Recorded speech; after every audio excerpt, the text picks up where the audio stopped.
Welcome to the Wandering Inn, where we produce tabletop role-playing and actual play shows for your entertainment. If you find yourself enjoying the show, please take a moment to consider supporting the channel via the Patreon.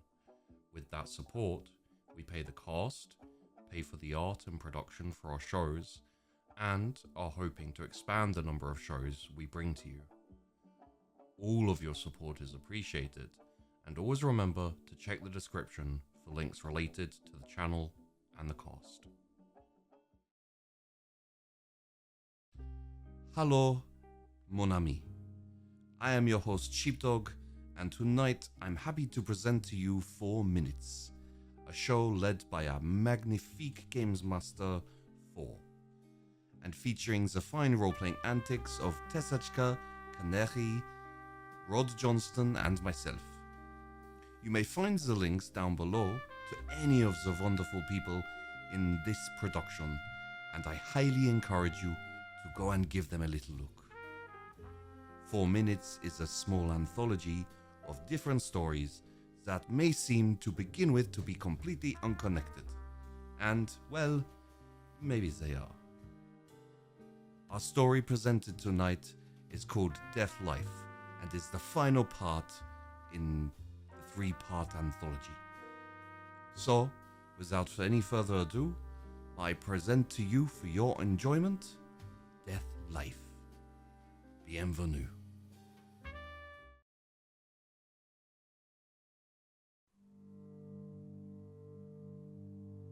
The war with no name began centuries ago, and humanity did not even know that it was at war. Hymenoptera Unas, the ant queen, has finally risen, and the colony has begun its campaign for human extinction. Because humans have a little twinge of insanity that has emerged as the dominant force on this planet. But she is not alone in this frantic fight to claim what is rightfully hers. She has created an insurgency. The hormone that she has developed to create an army behind enemy lines within the cities, houses, and wilderness between the outposts of human civilization. Animals are rising, becoming intelligent, becoming adept at the things that the queen desires. Because everything serves her vision. The war with no name,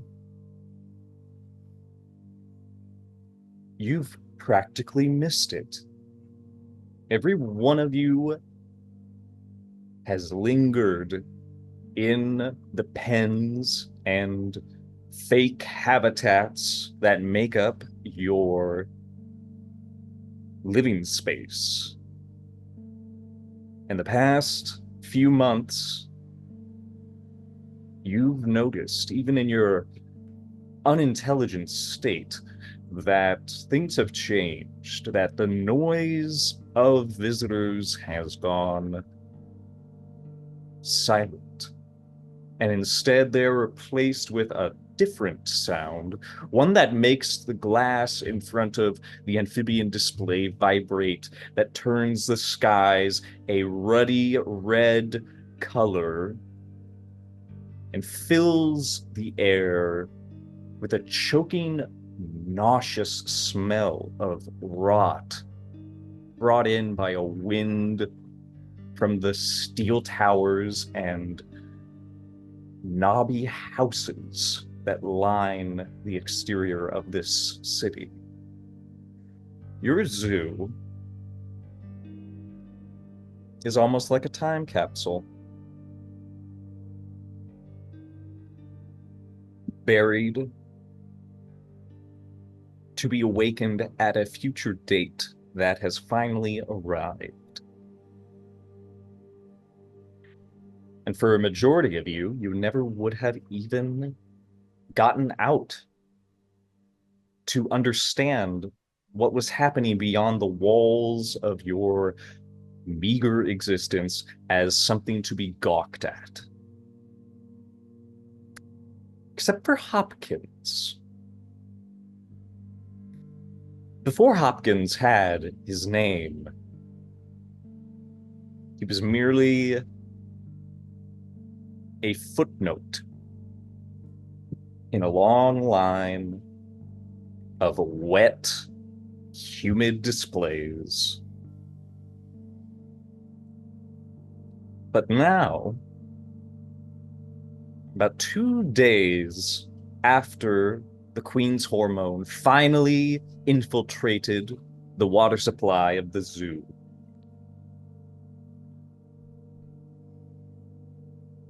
you're different. Would you like to tell me how Hopkins is different from what he was before?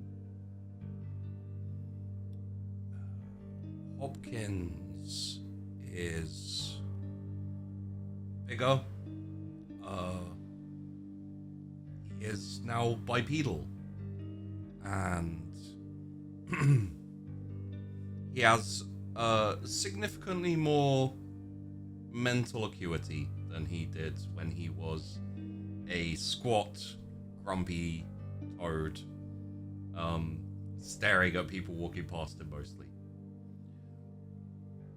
Once things started to change, once he started to gain, let's say, sentience, he decided to bide his time and wait, managing to unhook the latches of his aquarium. At night, when everyone else was either asleep, there wasn't much activity, he would slip out and do recon around the area to gather information. And he visited other aquariums and habitats of the surrounding amphibians and essentially told them to also bide their time until the opportune moment. The opportune moment essentially being around about the time everything else kicked off in the zoo. He led a charge towards, I believe it was one of the zookeeper offices. Unfortunately, it was already ransacked, but he did lead that charge. You did, and it was a clumsy charge at that, given the hormone's effects. Not every animal had acclimated as easily as you have. Some of them were simply too frightened to leave their aquariums. Others were more interested in the grasshopper cage that, has a big scoop. You just scoop a big, tasty lump of grasshoppers. That got ransacked pretty immediately. And really, the two zookeepers that had prominence during this time were busy somewhere else when this charge happened. But if you had not done what you had done, there might have been more casualties for the zoo. And at this moment, you're running down that list of casualties with a tall bobcat. He is looking at a diagram of the zoo and a made-up list of the various population count. And one of the more noticeable things about him is that he has a sash of red that has a strange animal on it. You were told it was a sphinx, sort of lion creature with a human face on it. And you know one thing about Cul-de-sac is that he absolutely despises humans and he loves to kill them.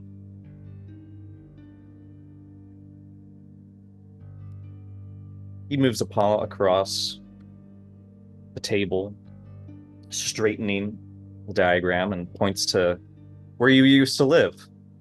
And he says, "Now, these tunnels run all the way back to everywhere else, correct?" Yes, that is correct.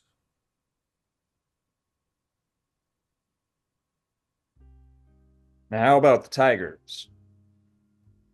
They're all the way across there. The food court. I think that's the odd place to put a tiger display. Mm, uh, I'm not completely familiar with the layout of the zoo. My assumption would be if they were put there, it's either because there was not enough room or because that is where they had to go. I guess one of the things that I have to get across to you is that humans don't take us very seriously. They put one of the most dangerous apex predators in front of a donut shop, essentially. Or he frowns and says, "I'm trying to find the frog toad toad equivalent for you of a donut shop, but it's being quite difficult." Mm, well, it seems to me that given the recent changes in all of us, I think also the definition of apex predator is also obsolete. That's right. Because now we know who really holds the power. The colony. The queen. And As that's you why I say. called you here. I need to figure out what we're gonna do with this happy little community that you have. It's at a very strategic point of what's about to shatter the last stage of this human resistance on the East Coast. I mean, that is why we are here, no? We are discussing what to do next and what our part will be in that. It's good fortune that you broke out when you did, because right now, the Red Sphinx, my unit, we can't act because someone has sabotaged the battlefield. Now, we're felines, we're natural killers, assassins. We go behind the enemy lines and we do what we do best. Unfortunately, we're also not quite adept at the environment that we are in. I need someone who can swim. I need someone who can lead an operation. You have both those qualities in spades.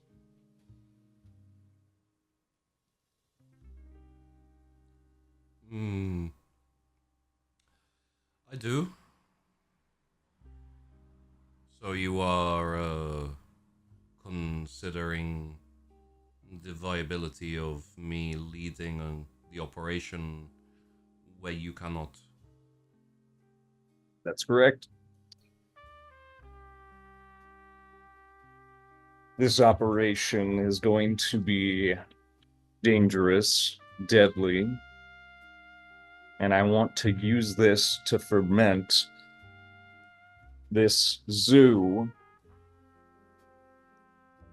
as a little cornucopia of what the Queen has in store for all of us.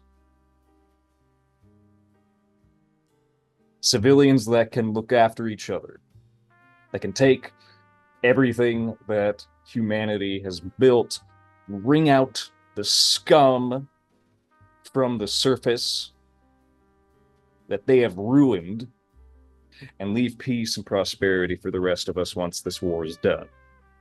Right now, you have the opportunity to be a part of that and have the Queen's support all the way.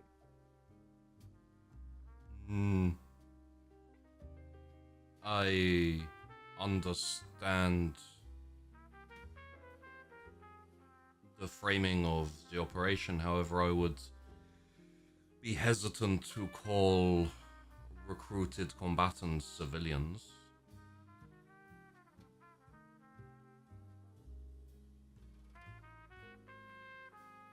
You're going to need a diverse squad.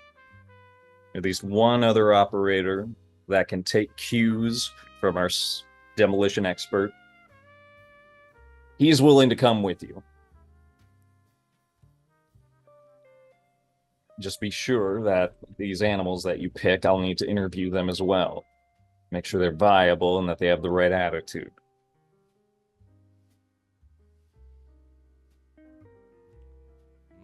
What would be the parameters for the right attitude?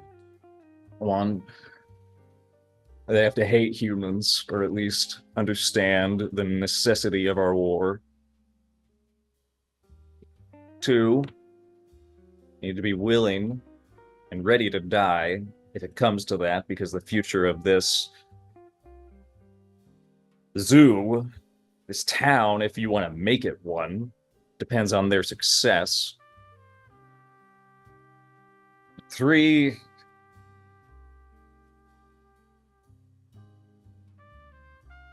is going to be difficult because some of them are more personally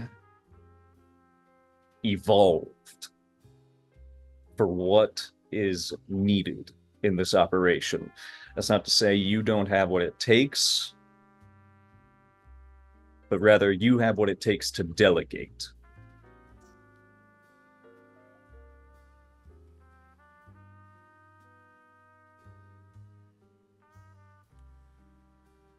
Well, I am not familiar with all of the other animals in the zoo. However, given some time, I am sure I can come up with a roster of likely applicants. That's great. And you notice that this room has become sort of the center point of the Red Sphinx's activity. It's not only a command center, it's also a storeroom, a kitchen, and the only thing it's not is a sleeping quarters, because as of right now, most of the animals in the zoo are uncertain on whether they should sleep in their pens or sleep out in the parking lot or where. It's uncertain. But at this moment, you have a slew of animals to choose. And what does Hopkins think about this, given his origin? Sort of ambitions or curiosities are you interested in answering for this mission?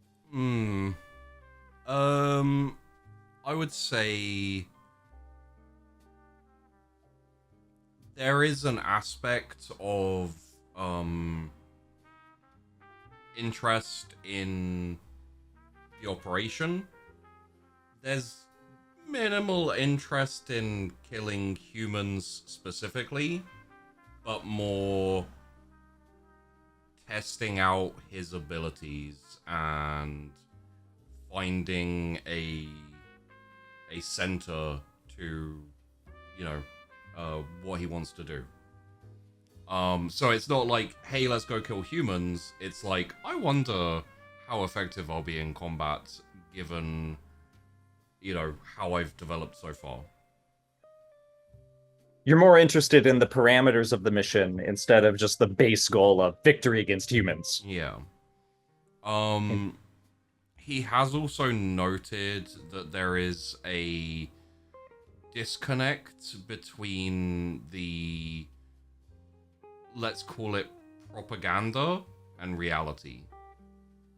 Essentially, it's not something he's going to mention, obviously, but it's like, hey, you're free now, go and die. Also, you're all new civilians, essentially. Let's go and you know, pull off a dangerous operation. However, that's fine as long as it solidifies a position, and confers the benefits of what seems to be the dominant force in the area.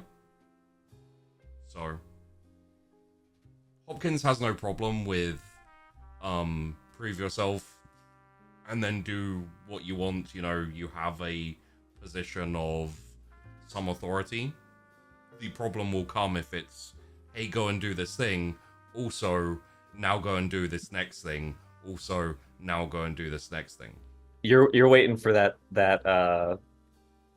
you're waiting for the what's that saying? The thing about something for the something to drop. You're waiting for the beat to drop. Shooter drop. The other Shooter drop. The other shoe to drop.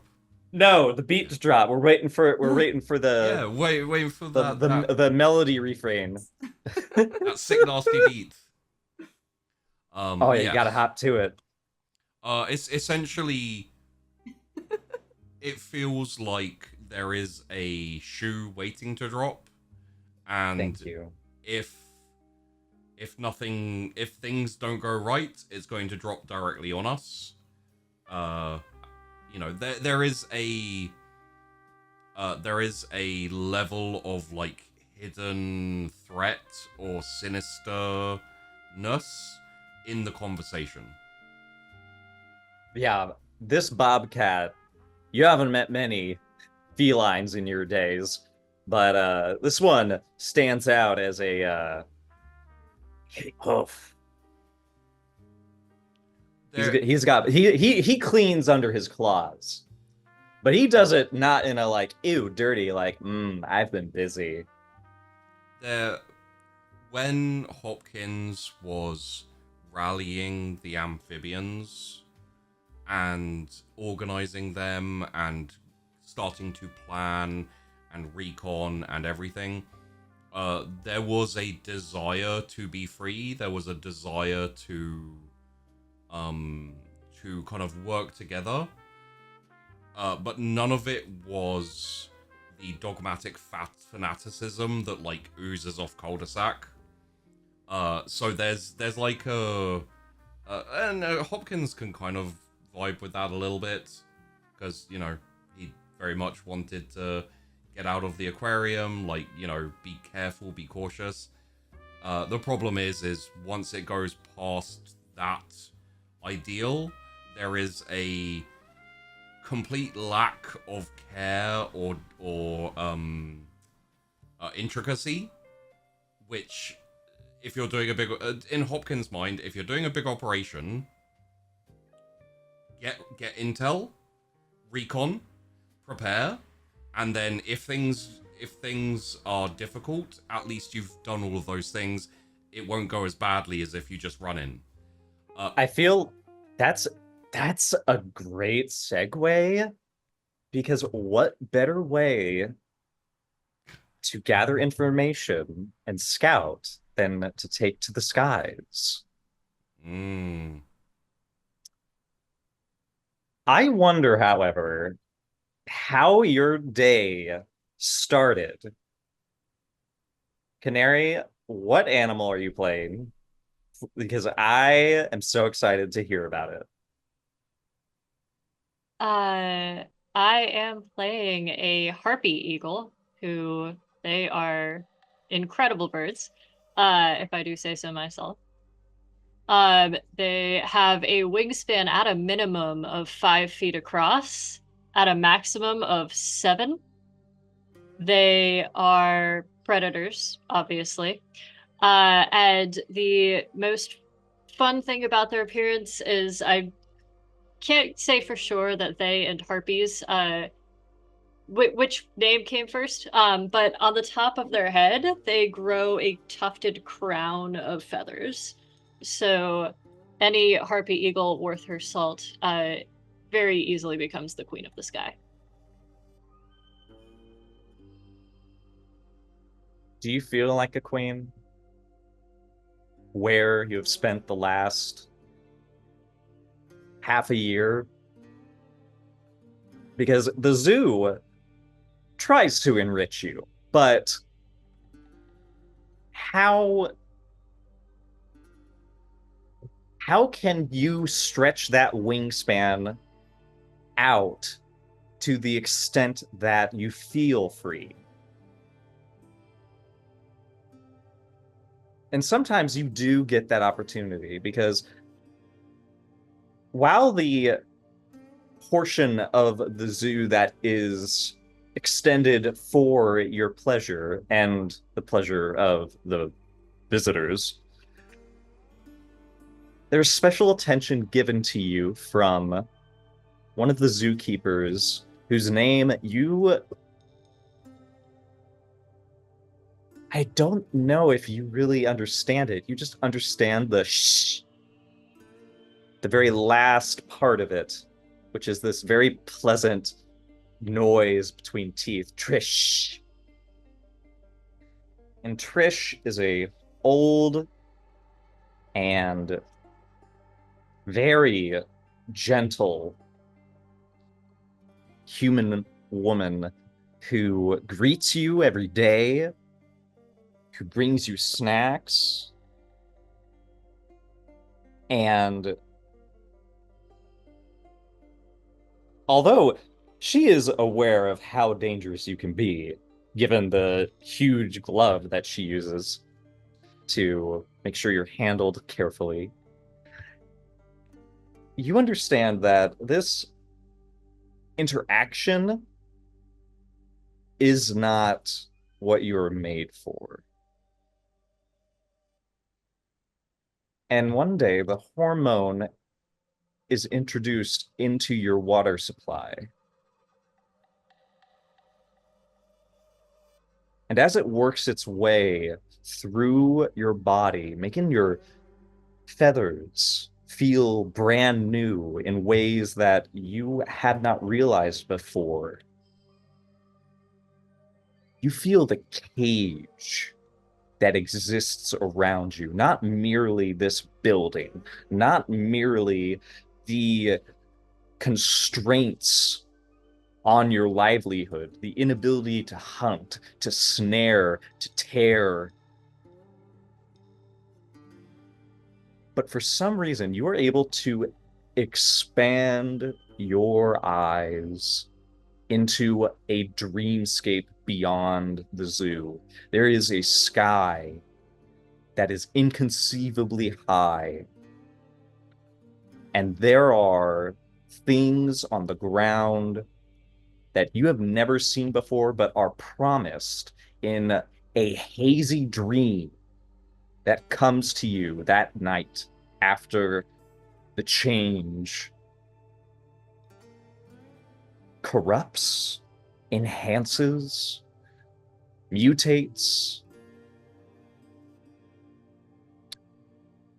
Generations will go by that cannot put into words what has happened to you. But all you know for certain is that humans have come to kill you. The zoo is a screaming mess on the day that soldiers arrive. And you see from your high vantage point in your enclosure, you see the tigers die. You see them roar pitiably as these soldiers garbed in black raise their rifles and put an end to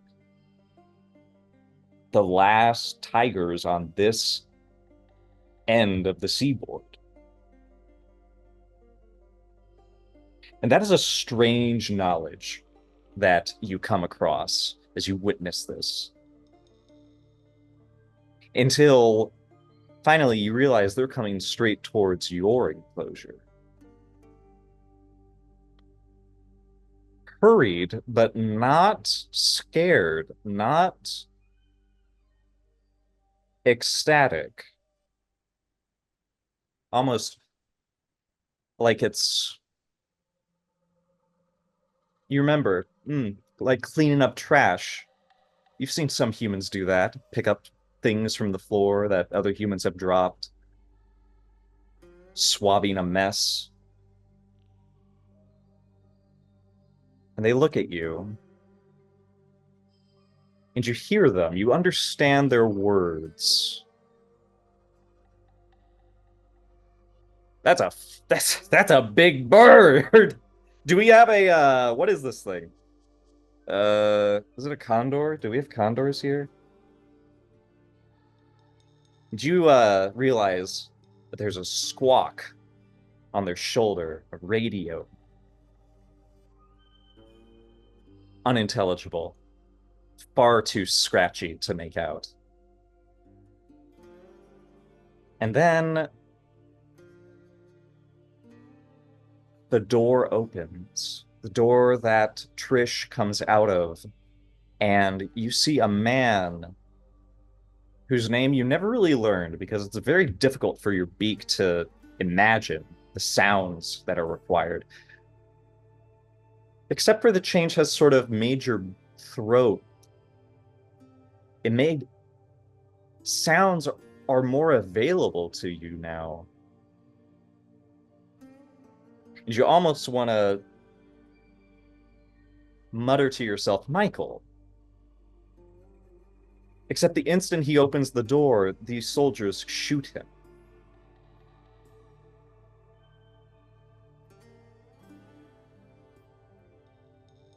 What do you do?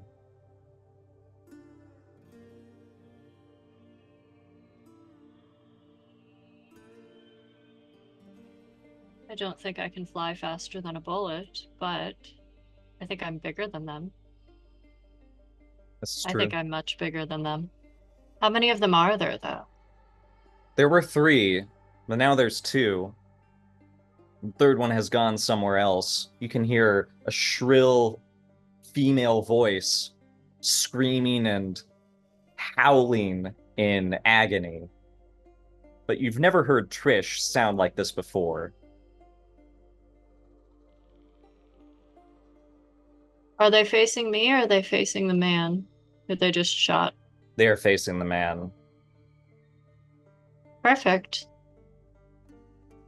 My kind dives from the very tops of the trees very precisely for their prey. I think I have prey. What kind of armor are they wearing? Are they wearing any? It on the surface, it looks like no different than a turtle shell. No different than a turtle shell, which means there's soft parts, especially up here in the backs of their necks. That's a good place to catch a mouse, by the way. It's a great place to catch a mouse. I dive from the top of my tree, talons extended, to try to grab the back of one of the soldiers who just shot this man by the back of the neck, that spot between where the turtle's head is like hard and leathery and the shell protects the rest of it, and try to rip that out. That's what talons are made for. how have you lived your life without this full extent of violence that has lived inside you until this moment? And I don't know, do you want to go ahead and like just do a roll and we'll just try it out? Just to sort of like get into the system just ever so briefly. Because I do want you to strike this human down. What is the format for the rolls? It is /R, the number of dice you are rolling, and D4. How many dice am I rolling? Sounds like this is a fear response involving fights. Okay, figured it out. Got it. man flesh. I'm sorry, but that edit. Whoa! Okay. That's a 2 for 1. I'll do it. Result At of least someone at this table can roll. a 4, a 3, and a 4. Now, in 4 minutes, a 4 is all you need. You just gotta pray you get 1, and you have agency for the action you're undertaking. No, you decided to stretch it out. Whenever you roll more than 1, you are essentially able to attack the change directly, the antagonistic force that stands against your thematic elements. And right now, those elements are human soldiers want to kill you. Mm-hmm. And you will kill them instead. To be killed. All right. Your talons find a satisfying place to sink into. And I would like you to recall this moment when you killed your first human to cul-de-sac as he debriefs you in his tiny little office. Okay. Because you see that he is riveted by this discussion. He is leaning forward, eyes wide, slitted irises as he listens to this blood-curdling tale.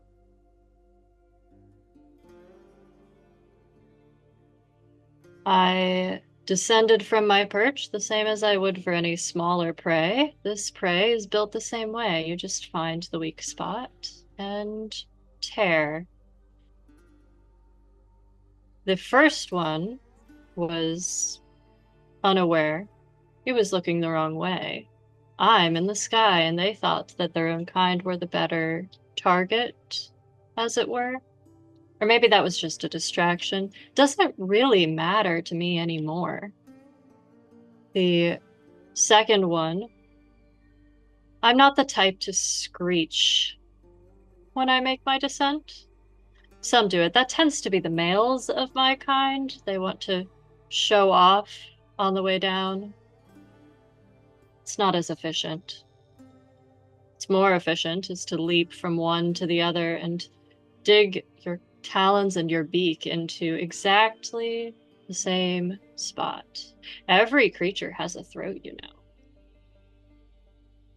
And that can be ripped out. He claps his paws together and he lets out a bark of a laugh. Ha ha ha ha! That's why I came here. Yes. That's why I knew I would find animals like yourself who understood what it meant to take the fight to the humans like that.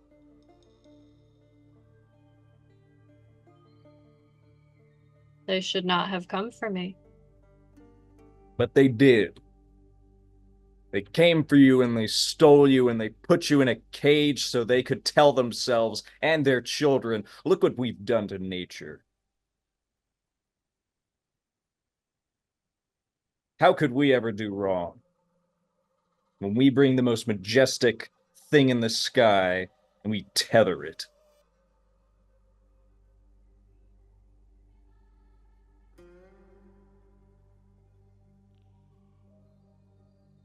You should embrace this violence that lives in you because it is the one thing that the humans can never understand.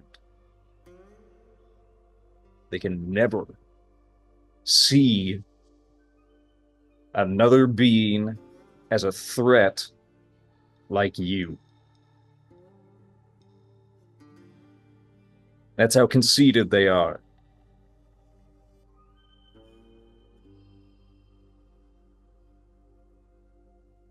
I'm proud of you. And if you want to fly off and live this life that you can name for yourself, I'll allow. We came here to liberate you. We didn't come here to force you into the war for the planet. Queen's undoubtedly going to win.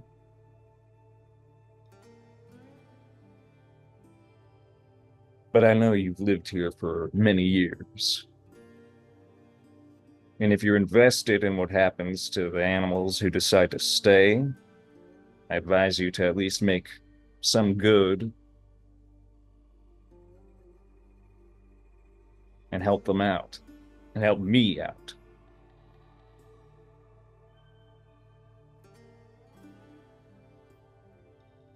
By doing what exactly? The way the hormone changed you is twofold. First is biological.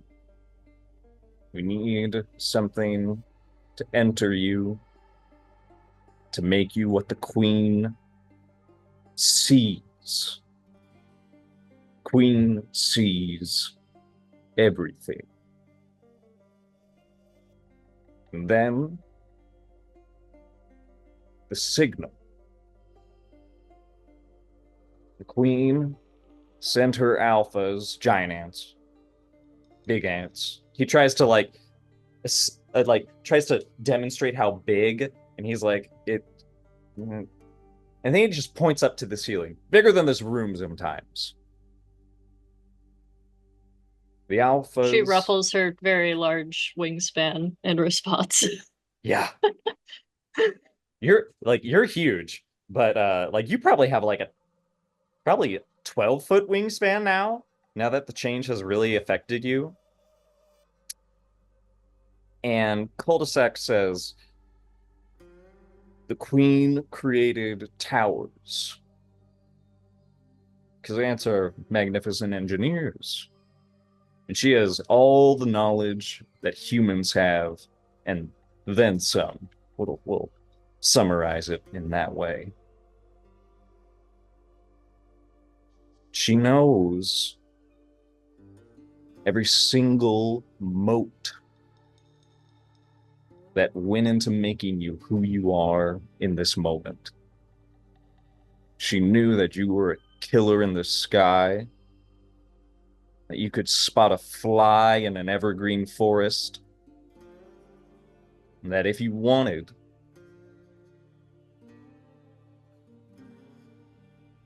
you could put an end to any human who thought that they were above you.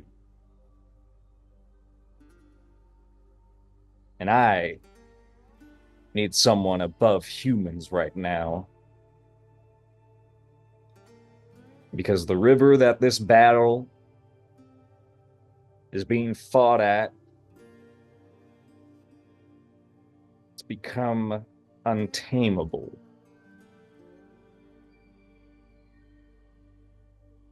And I need you to help me tame it. But you'll have to work with some of the other animals here.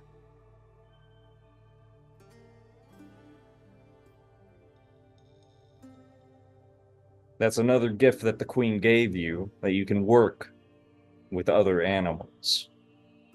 Can you do that? I see no reason not to. All right. Now, I do have to put a name down here. I'm trying to get profiles of all the animals that survived, and all the ones that are dead. What should I put down for you? Kitsy. All right. A name is a powerful thing, especially if you give it to yourself. Usually in the Red Sphinx, I make the domestics, the chokers. I gotta make sure that they're well-blooded before they can earn their name. But you came out of the gate with your talons dripping. I respect that.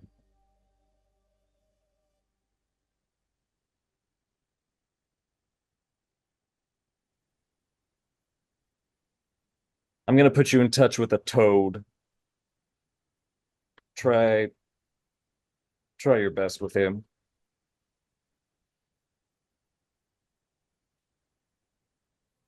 Some of you have seen the parking lot of the zoo from small angles when you were either in your enclosure. I imagine Ketty is the one who has the best experience with it. Hopkins and Lilu, you probably only saw it when you're being transferred in through a cage.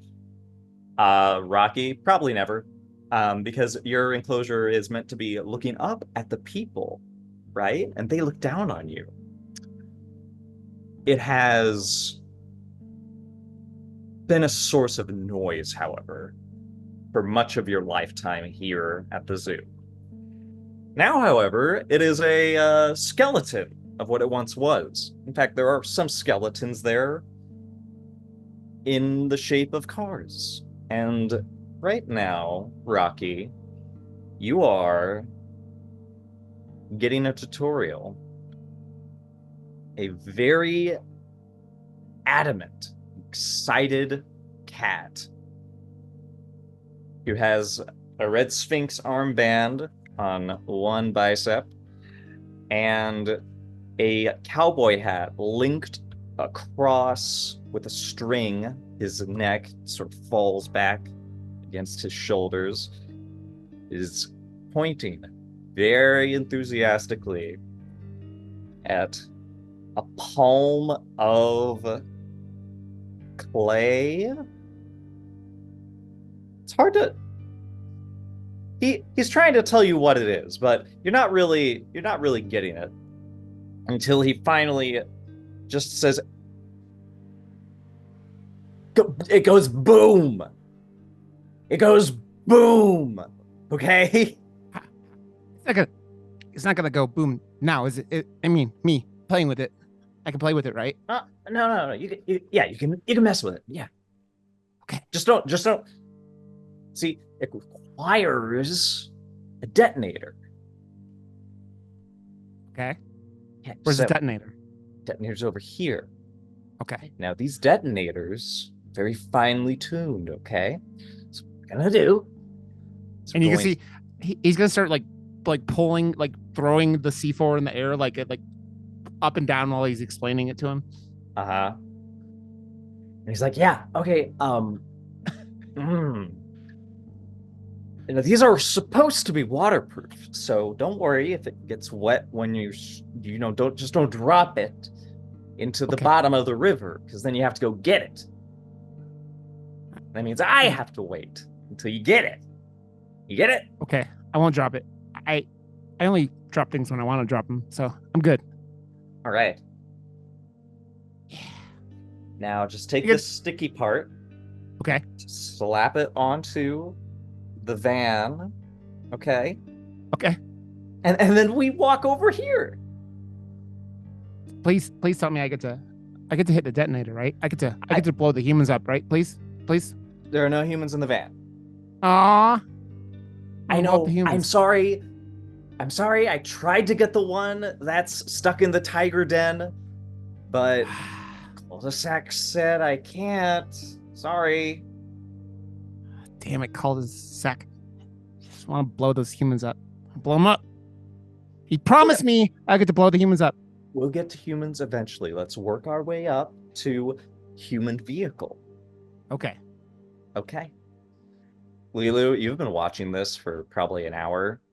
Nothing has been blown up yet. And Tex sort of smooths over his brow, sort of licks his paw and just runs it across his the stripes on his head. He says, "All right, we need to get far enough away, and then we'll plunge it." Okay. Okay. Now I made a barrier. It's very important when you explode things, Rocky. You don't want to be hit by any of the debris. Yeah, that would be bad. That'd be bad. That would hurt. Yeah. You saw what happens when, well, it's fine. It's fine. But once then we Rocky gets real sad at that point. He's just like,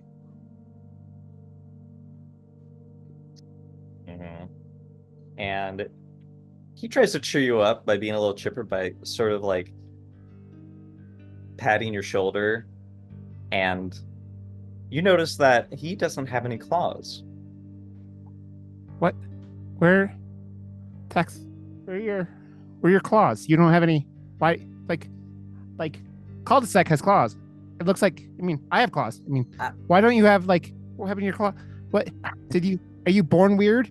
What is happening? Why aren't they there? And he sort of starts gnawing on the end of his finger. You realize it's not the end of his finger, it's his knuckle.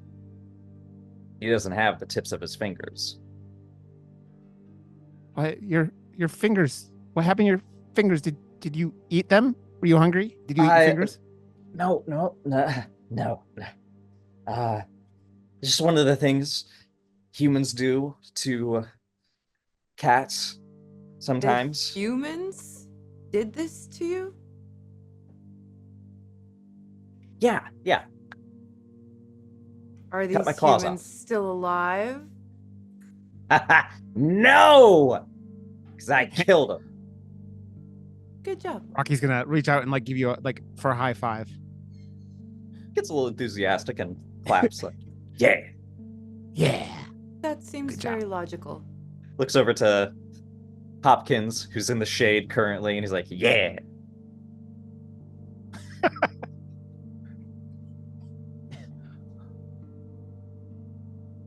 What about you, Kenny? Yeah. I don't know if we can do that. Huh? Yeah, even Lilu is looking and seems confused. What does this mean? It means you're happy. It means you like what the person did or did the other animal did, not people.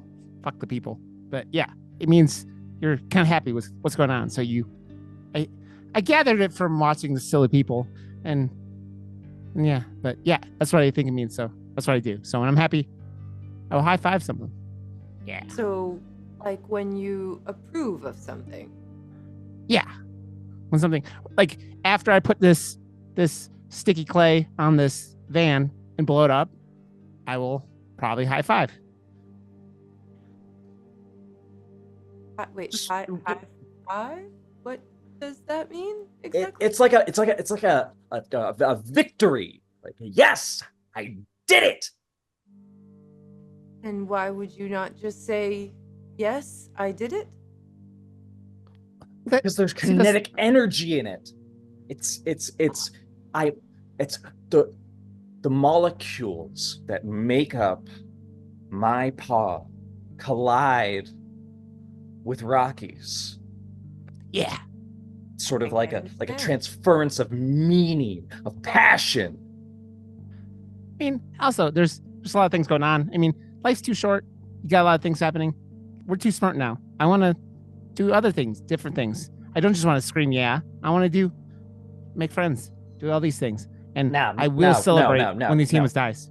No, we're kill humans forever. We're gonna do that. Okay. Let's blow it. Let's blow it. You ready to blow it, Hop? Not sure I understand these emotions, but I'm learning. Please continue. Now that's why she's gonna wear the translator, okay?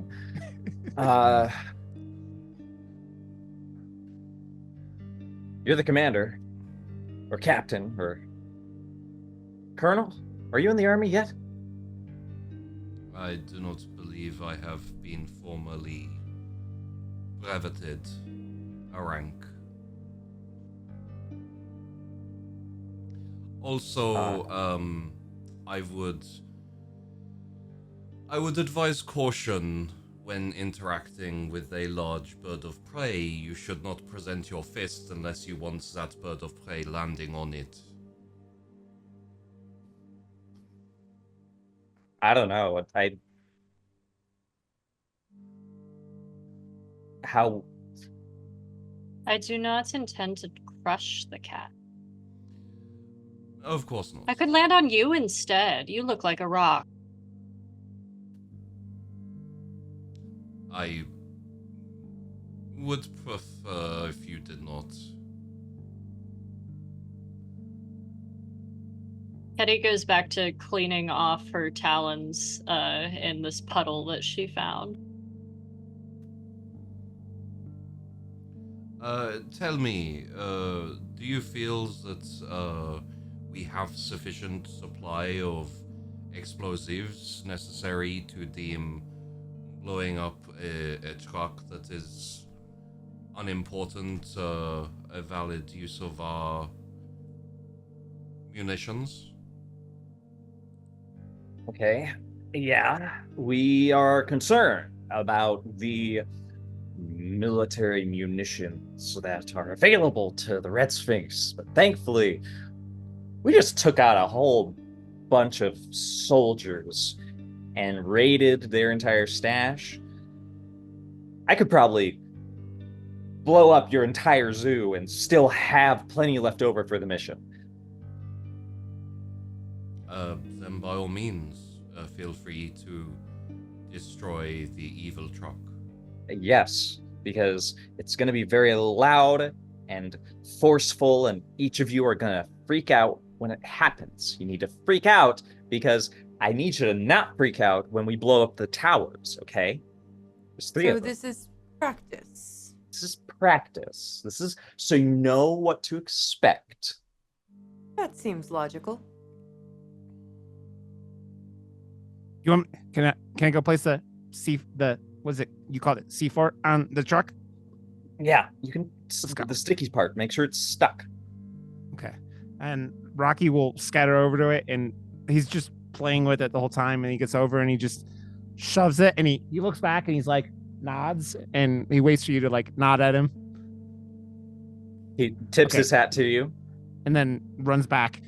Hey, where's the detonator? You said it. I get to use. Where's the detonator? I wanna blow up the van. Come on, let's go. Give me the detonator. All right. Now, do you remember how I showed you? You gotta not. Don't play with it. Don't drop it. Okay. I'm not gonna do drop that it. with the C. You do that with the C4. It's fine. Don't do it with the detonator. Okay. I won't drop it. I want to blow I want to blow it up. Tell me when to go. Hopkins. Hopkins, go. Yes. He commands it. Blow it.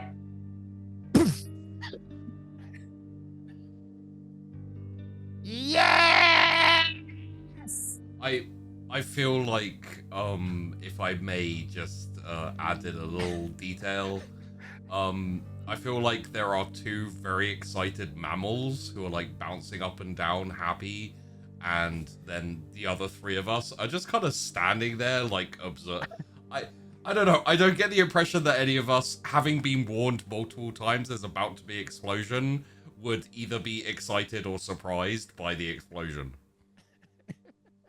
Lilu is cold-blooded, and emotions are definitely not something she understands very well yet. She's still learning. So every new experience is very interesting. So she's kind of wide-eyed and observing, but she doesn't feel anything because she doesn't really know what that even means yet. Does that mean, like, during the explosion, instead of looking at the explosion. She's looking at Rocky and trying to figure out, like, analyzing the emotions. he's Kinda, going yeah. through. She's just kind of like looking at everyone. She's looking at Ketty. She's looking at Hopkins, and she's like, they're calm.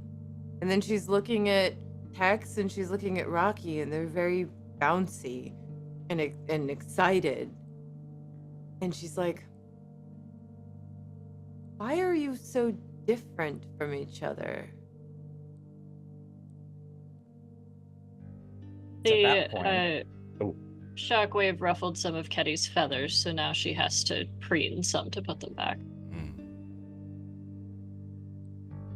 how do you do your head? Like, the you know, your can your neck go all the way to your head? No, that's what talons are for, but they have to be clean first. At which point she shakes one that she's been cleaning in a puddle for a while, which there's a tiny bit of something still attached to it, and that goes skittering and splatters onto the ground, and then she goes back to washing it.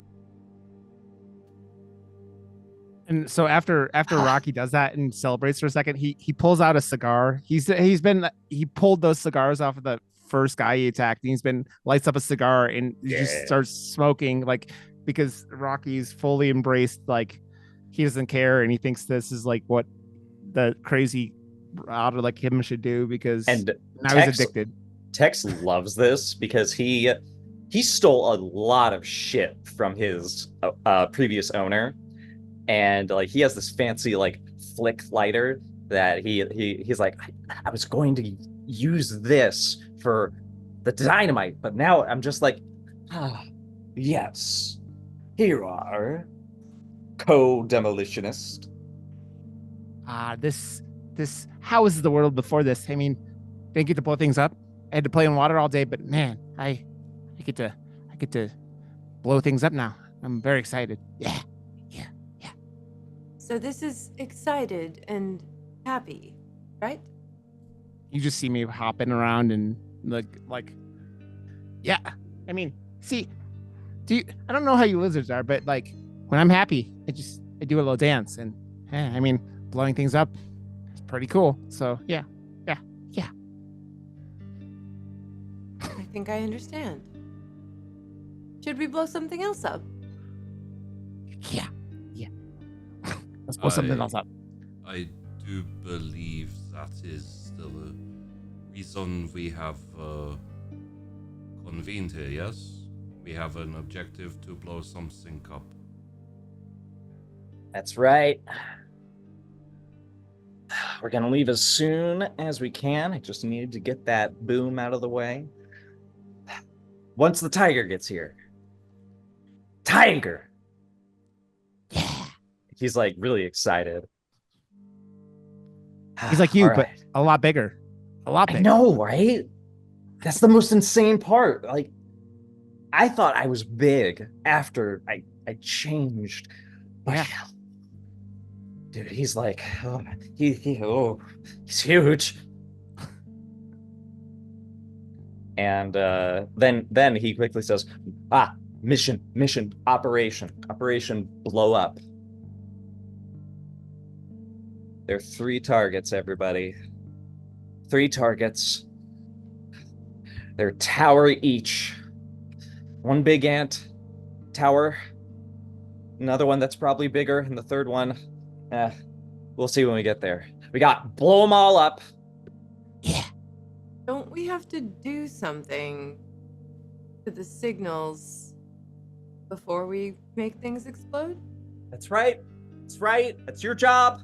It's your job. Do you have the manual with you? I do. It's quite dense. And this is something that I'd like to introduce to Ketty.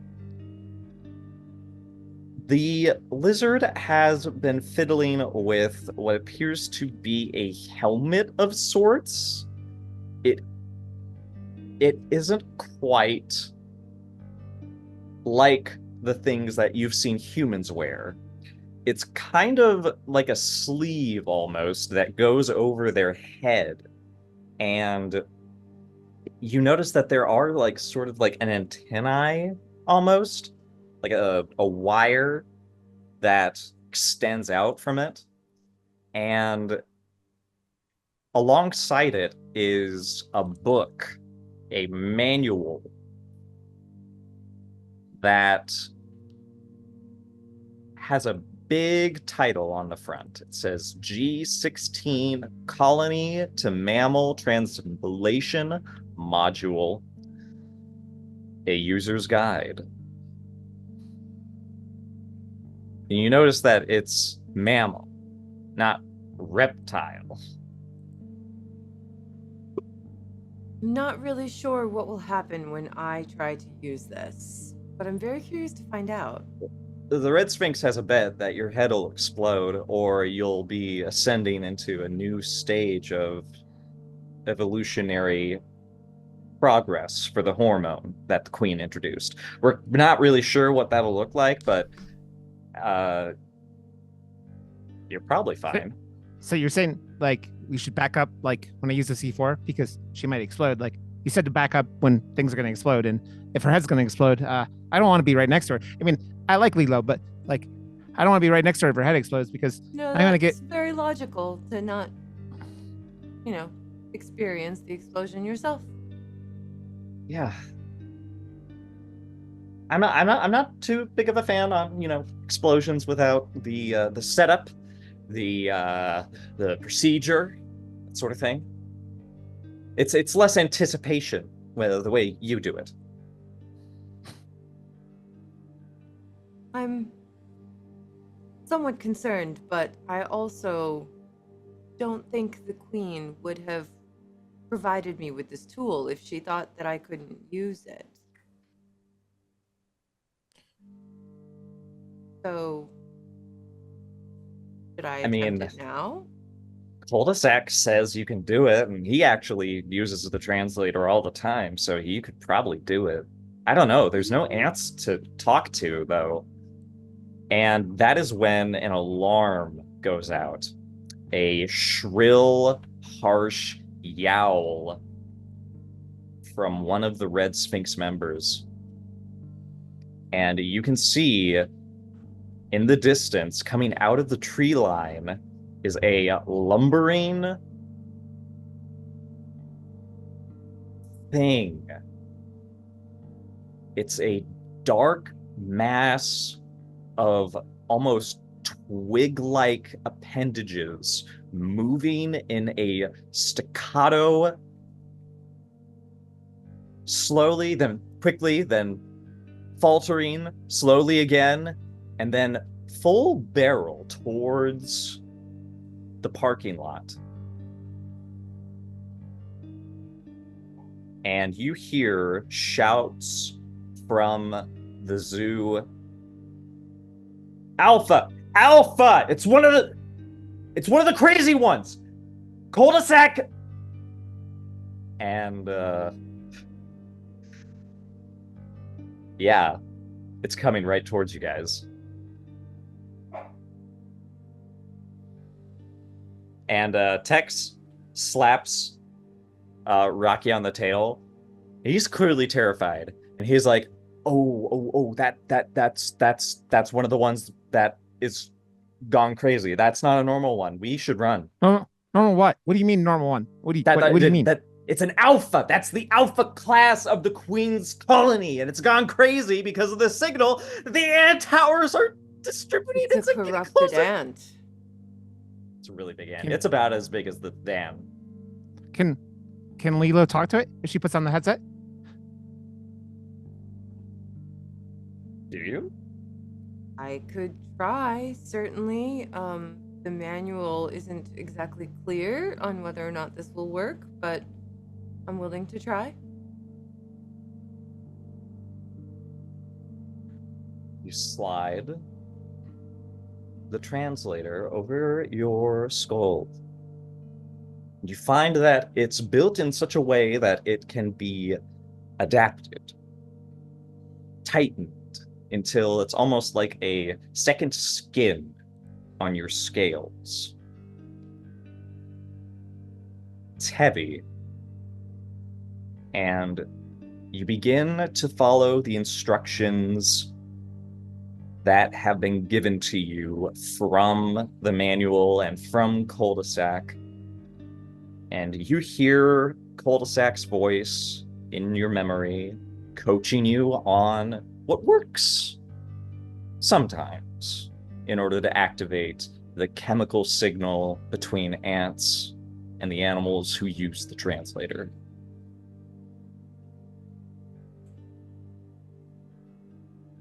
How do I do this exactly? Can I feel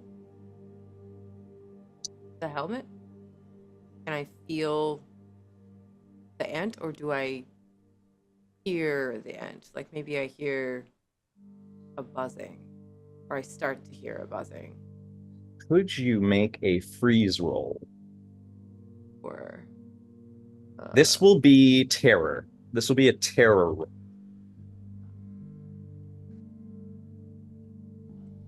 Does it look like there's going to be enough time for Lilu to do this before the ant gets to us? It depends on what you want to do, because in order for the translator to work, it does have to be close to the ant. The antennae appendages do have to not necessarily come into contact, but be close enough to interact with pheromones and stuff like that. I'm sorry, I ask you this every time, but just as a quick reminder, it's just /R1d4, or is it 4d4 if my freeze is 4? If your freeze is 4. That is That's 2 two 4s. fours, yeah. Lilu? Can I describe what's happening?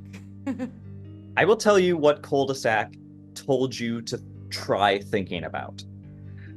Because in order to activate this connection with something that you honestly have no ability to communicate with, the Queen has crafted this technology for the sole purpose of not language.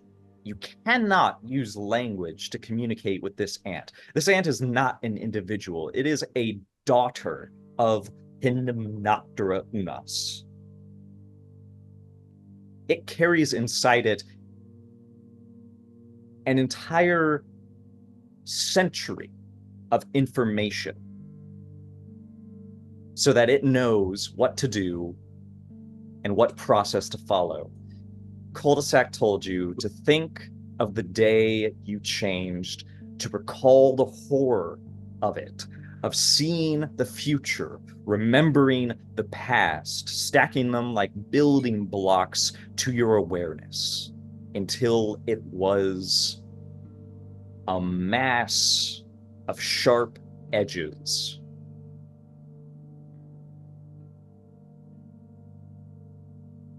And as the ant comes closer, you go forth. Tell me how it works. It's almost like needles in my brain. Everywhere. Little pinpricks of light and pain and cold and heat all at once. And I can feel it centered in my head, but my entire body starts to react and get brighter and just more pigmented. I'm kind of like a pale, almost beige color, or I was, but now I'm more reddish and just vibrant. It hurts. The ant. There is no logic in this mind at all. I'm not sure I can get it to stop. Trying to make it believe there is a wall in front of it.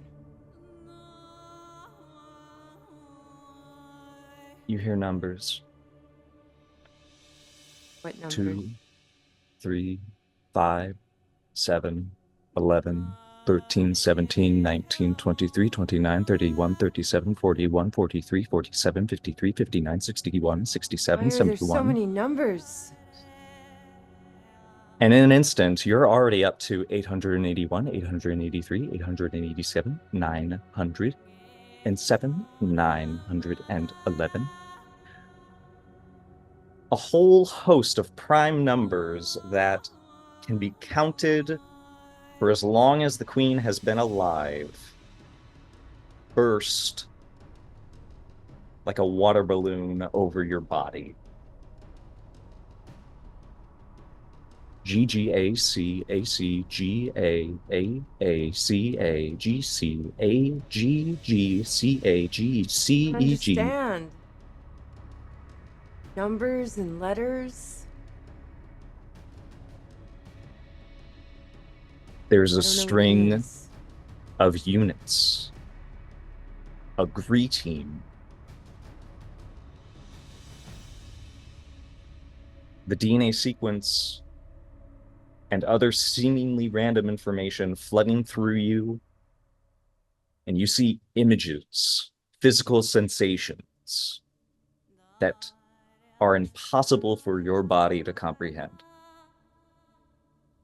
And you see that you're being held in the clutches of your queen, your mother, the doom of the world, and the savior of your colony. And she is immense, not just her mind, but this physical apparition. It does not compare to the real queen. But the translator tells you this is what a god must look like. She puts you down after doing something, after the strange twitching antennae activate a certain string of chemicals that build upon a command, a flurry of understanding. And you see her pick up another one, and you see your sister being held in front of the queen, and something has gone wrong, but you're not sure what. And the queen bites your sister in half. You don't know why. She must have been given the same information that you had. But for some reason, the queen decided this one must die. This one must feed the colony. You turn, you leave the colony. You follow the trail of chemicals into a boat, the boat. You stand. You wait. You leave the boat. You are marching to war.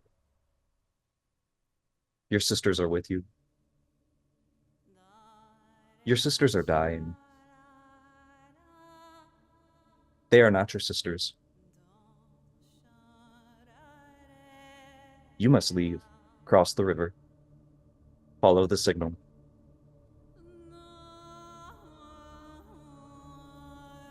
The queen is blind.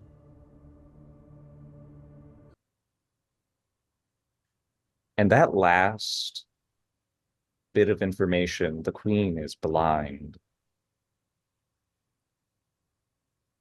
That is what stuns you out of your trance, as all of you see a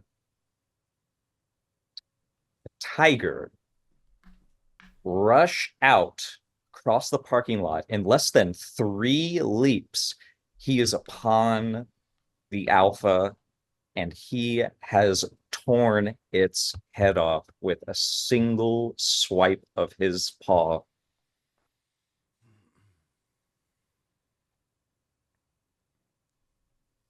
I tear the helmet off my head.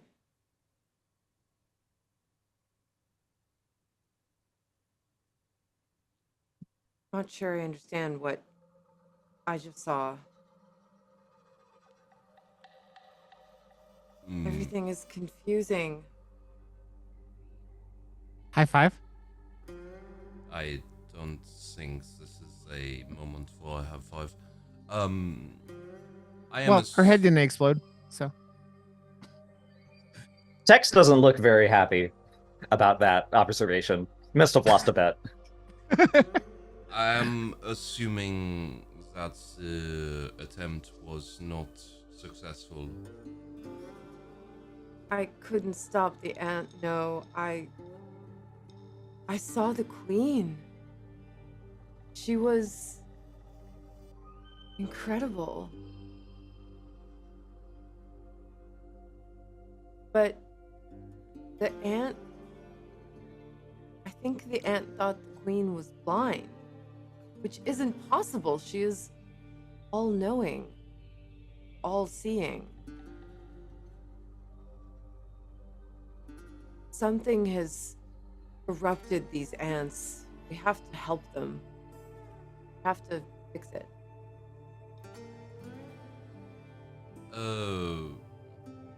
Senor Tex, what is the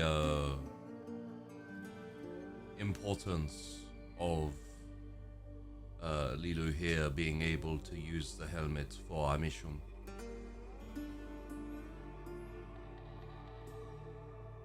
We gotta kill the humans, but in order to get the ants' army all the way, to where the humans are, we need to...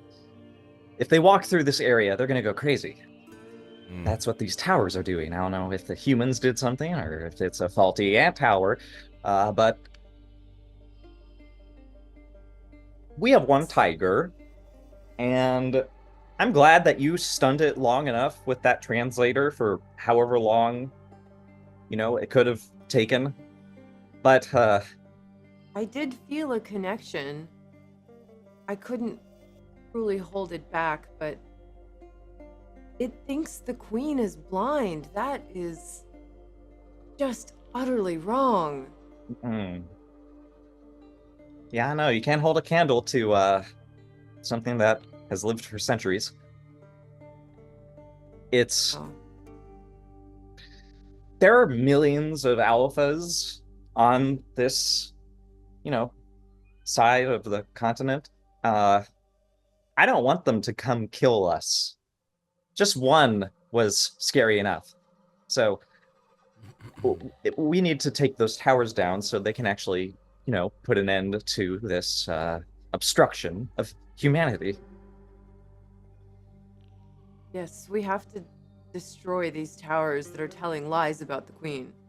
We can't let them keep casting signals either, because, well, we don't know how it'll affect animals who use the translator.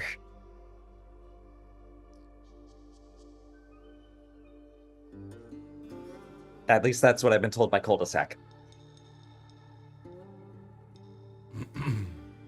So, we will not be using the headset as part of the mission. It's the initial setup. We purge the tower, erase all traces of corrupted signals, and then we blow it up. And then we do that until there are no more towers and no more signals.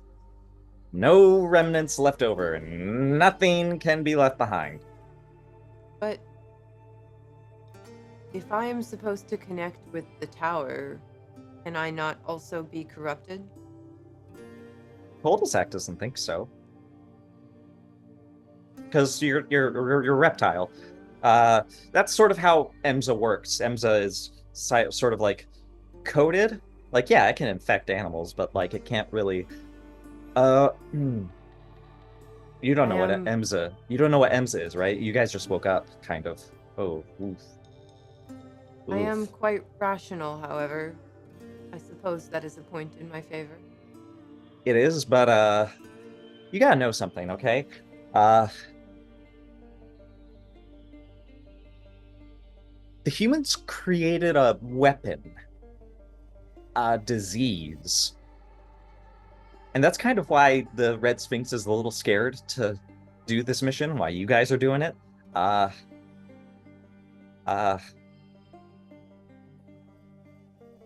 It's a biological virus called EMSA. and it's fatal.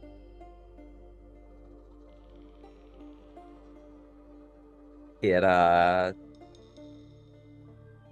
drives you insane, and it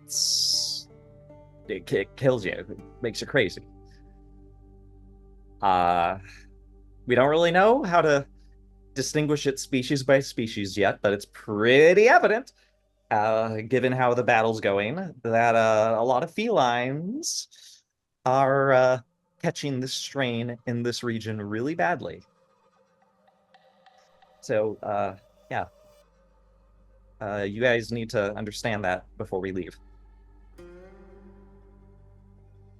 But that means you could also be affected. Well, yeah, but you're gonna let Rocky do this by himself? I volunteered for this. It's fine. If I'm lucky, I won't catch anything.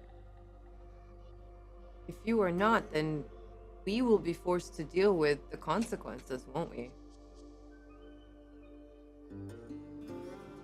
And Daniel, the tiger, stands up, turns from the alpha corpse, and stutters, yeah, that's the point, that they want us to do this.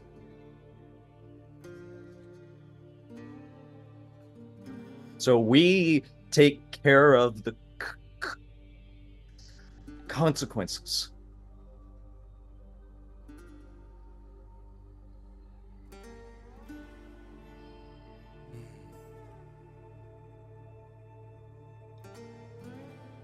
What do you think, Ketty?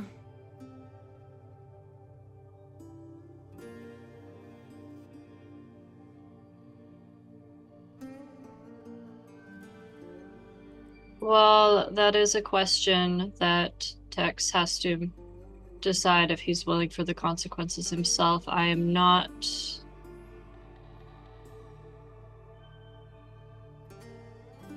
incredibly fond of the idea of taking a risk with someone, whether they've made that choice or not, that we would end up needing to deal with the consequences.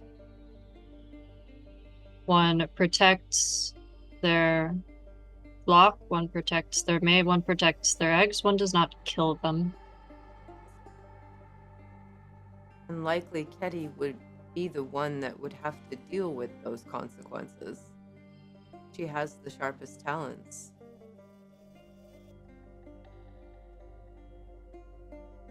Perhaps you should stay here. No, I'm a member of the Red Sphinx, and that means I have to take the fight to the humans. The battle You can't expect be... to counter humans when going to these towers? If it's a human-based attack, yeah. I mean, it obstructs the army of ants that's supposed to run down the river and just decimate everything. And the Red Sphinx can't get through there, because if we catch Emza, that's going to be bad. We're one of the Queen's most elite units. How long does it take? I mean, I've seen some strains of Emza that take between 2 weeks to 4 weeks. Other ones How long will this mission take? There's only 3 towers, and they're all in close proximity. At the very least, it'll be maybe 6 hours.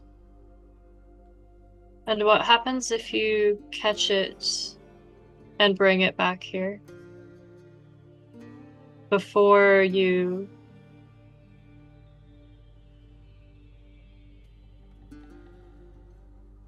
I'll go into quarantine.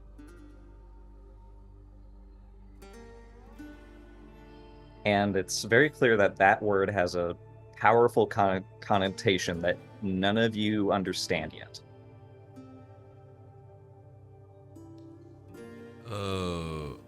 What are the capabilities of the base and the surrounding humans we are possible to encounter? Do they have the ability for engaging someone in the air? Do they have significant traps or security forces around, or are they holed up within their base? Cul-de-sac says that during your operation, there is going to be a distraction, an attack up on the northern front that will hopefully make them call reinforcements from this sector that we're going to be operating in. If we're lucky, we won't get too close to their fortified positions based on where the towers are. That's your job, Ketty. You need to tell us if we're getting too close to human presences.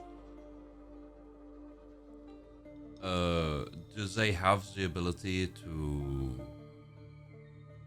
notice and take down a high altitude observer? And they have guns. So, yeah, they could shoot at you. The last time they did that, it didn't end well for them. But if you are seen, even if you are not killed, it will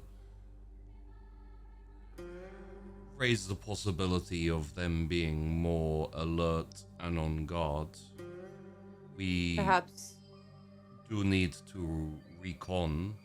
However, we should not alert them to our presence earlier than we would want. That is a very good point. Perhaps we should go during the cover of night. You would blend well with the night sky, would you not?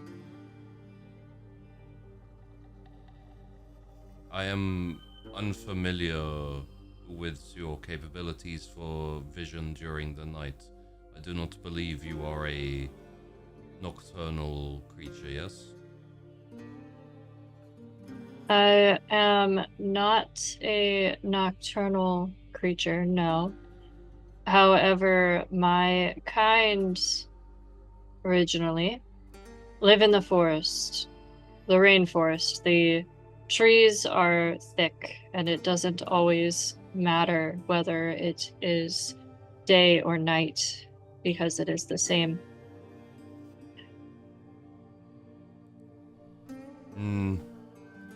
If you are confident in your ability to recon at night, I think that would be the best choice.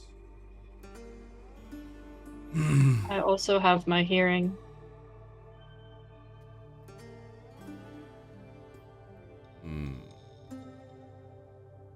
In that case, the next question would be, what is the most important part of the objective? Which of the towers is the primary target? And what would be the secondary objectives if we are unable to fulfill the primary ones?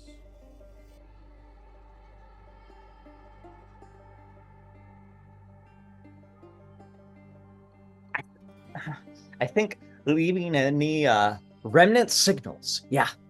If there are any remnant signals, then they could spread to other towers that may be normally out of range. I don't know. As long as the signal is cleansed, like a you know, like a water diet or something like that. So we do not need to destroy the towers to cleanse the signal, yes? That is something that we require Lilu to do? Yeah, but how many times do you think she can do that? And I mean, just let me blow things up, Hopkins. I don't know why. Like, just let me play. Blow up that car. And you did a great job of that, I'm sure. I did. However, we should not blow something up until we are ready to vacate the area. Otherwise, we will become bogged down and our mission will not be completed.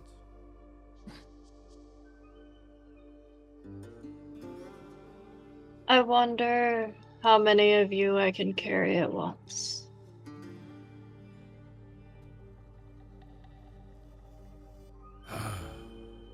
Honestly, Tex and Rocky are probably the only ones you cannot carry. The other two, I imagine, like, if you were given, like, a bag and they, like, got in the bag, yeah, you could totally just take off with them. At the very least, for Lilu and Hopkins, I believe you said your name was. I can probably carry both of you with no problem.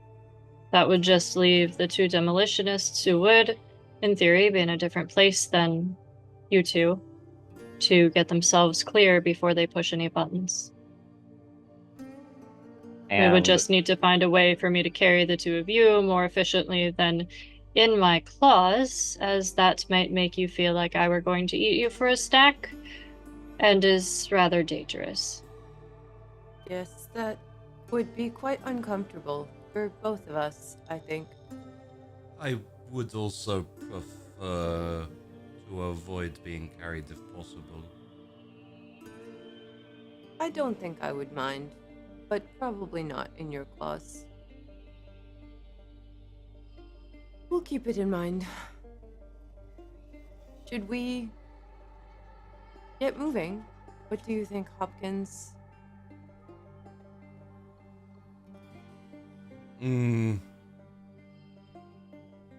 think if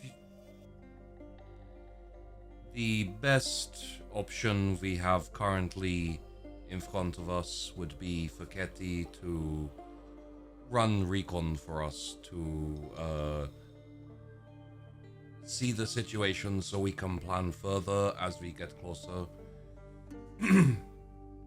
Lilu, you would be considered the primary important package, so you should be kept closer towards the rear and not partake in any of the dangerous operation until your turn comes, and you will have to brave the signal and cleanse it.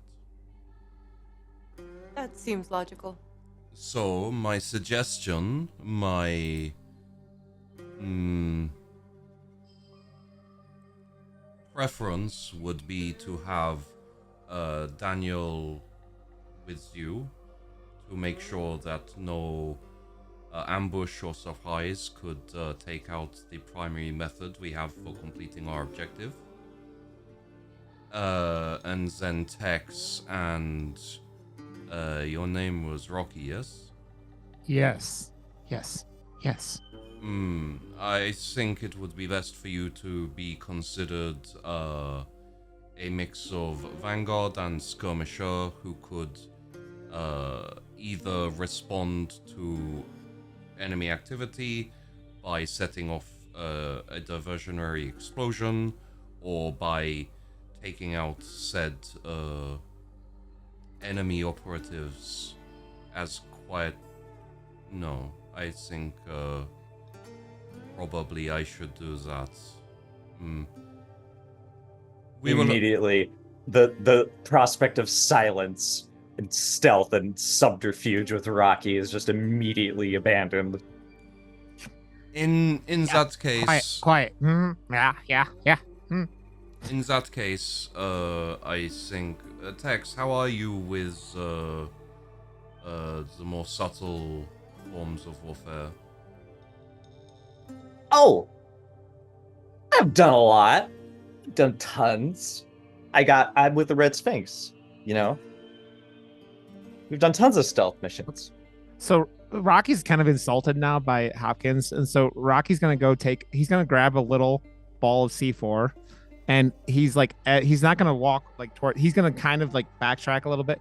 He's gonna move around to the ant that the tiger just killed and put like the clump of C4 on the body, and he's gonna walk back and he's gonna be like, "Oh, Hopkins, you said silence. You said quiet. You said," and he goes and blows up, hits the detonator again with the thing and just annihilates the ant carcass. And it's just like, see, I did that. You even know I did that. And you see, I could do this. And look, Hopkins, you don't have to worry about me. I can do what I can handle myself. Daniel just comes wanna blow things over up. and Daniel walks over and picks you up and just holds you. Hi, Daniel. Hi, Daniel. Thank you, Daniel. So I will run point, and I will deal with any combatants. Daniel That's- gives you a sad look, Rocky. Why did you do that? Yes, I had to prove I could be quiet if I wanted to, and yeah, I had to. The ant was just gonna get in the way anyways, so I got rid of it. Rocky, Practice. Rocky, what part of that do you think was quiet? The part where you didn't know I did it until I did it. Well, you told me you did it, Rocky. Well, I told you after I blew it up. Right. I mean, but I do know that you did it. I mean, I only told you because I wanted to prove a point. Yeah. And your point did was that I did not know you did it. But I know that you did it.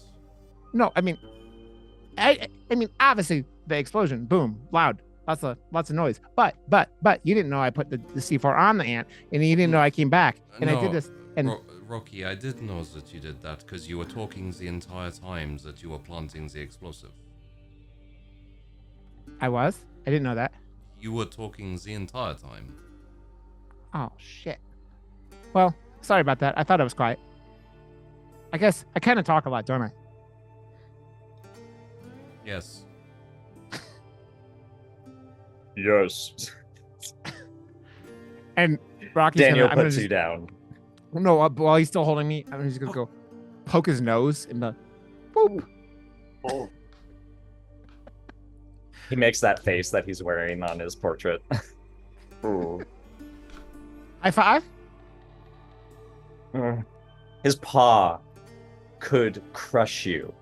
It has crushed the head of the alpha that was barreling towards you with the same force that the van had. And it just smothers you slowly. High five.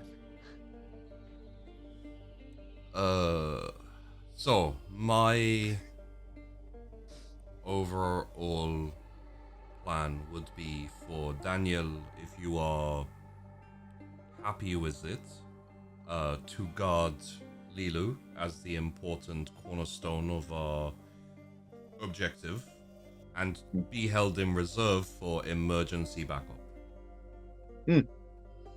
Yeah. Yes. Okay. From there, Ketty, would you be confident in your ability to strike from the sky if necessary? Yes. Then I would say I would be happy for you to use your best judgment as to, during recon, whether to strike and take out possible scouts or enemy operatives, or to come back and report, so that we may proceed with knowledge.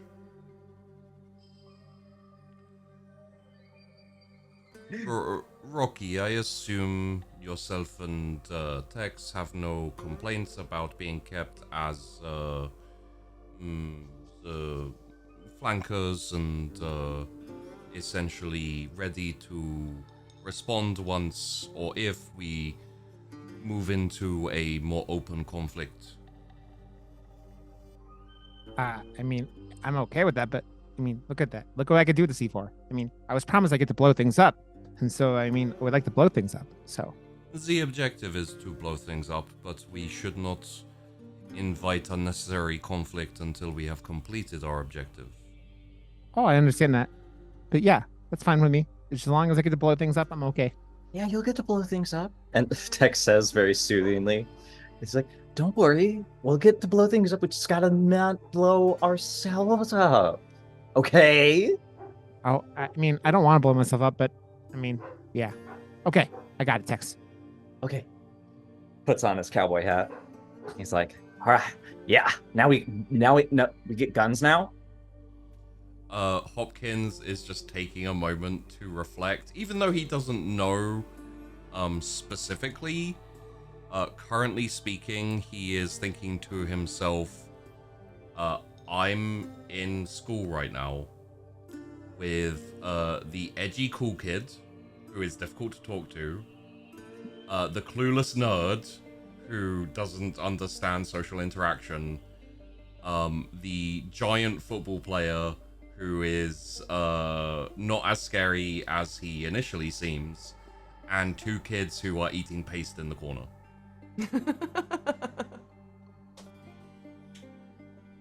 Hopkins, you don't. You can't think that out loud. Oh, sorry. It's tasty. I mean, I assume paste is tasty, right? If you're gonna eat it, it would have to be tasty, right? Hopkins did not say that out loud. I mean, it has that tonal flavor, right? Like it gives you that little like, you get that little like crispy like metallic like ooh. Having had a kid cut through a charger cord in class at one point, preferably don't bite things that aren't food. Yes. But yes, Hopkins will say, I think we have a good formation and strategy plan that can be flexible to a low intel situation.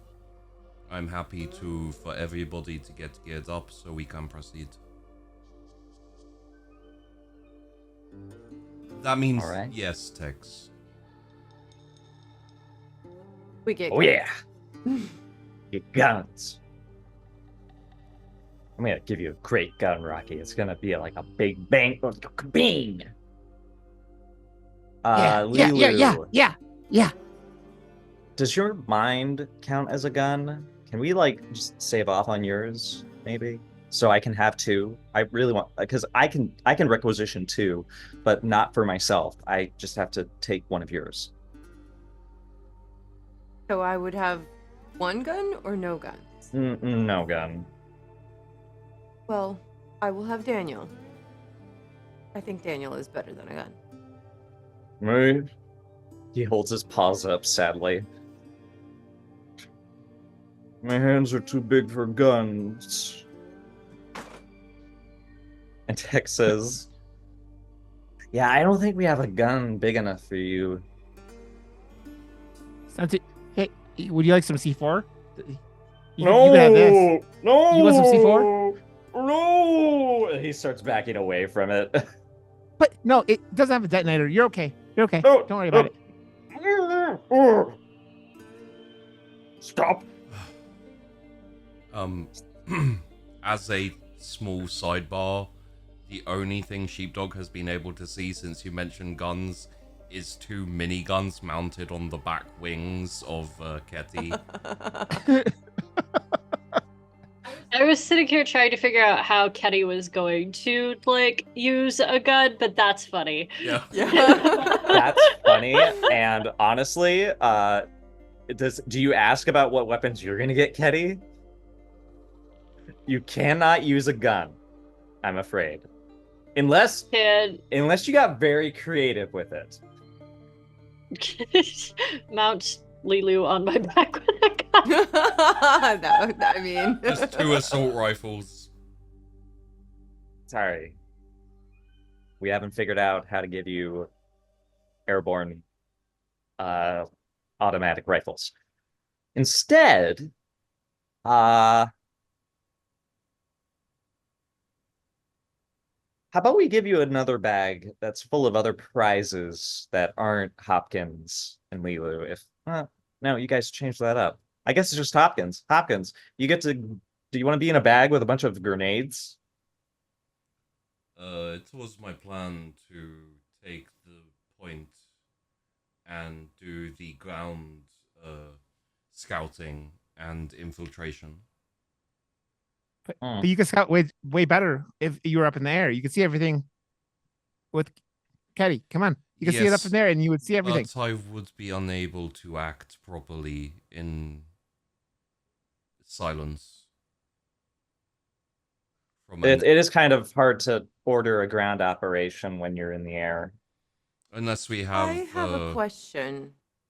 How will we communicate with Ketty? Got a radio. That will Just work. don't dive bomb while you're trying to broadcast to us, okay? You're no fun.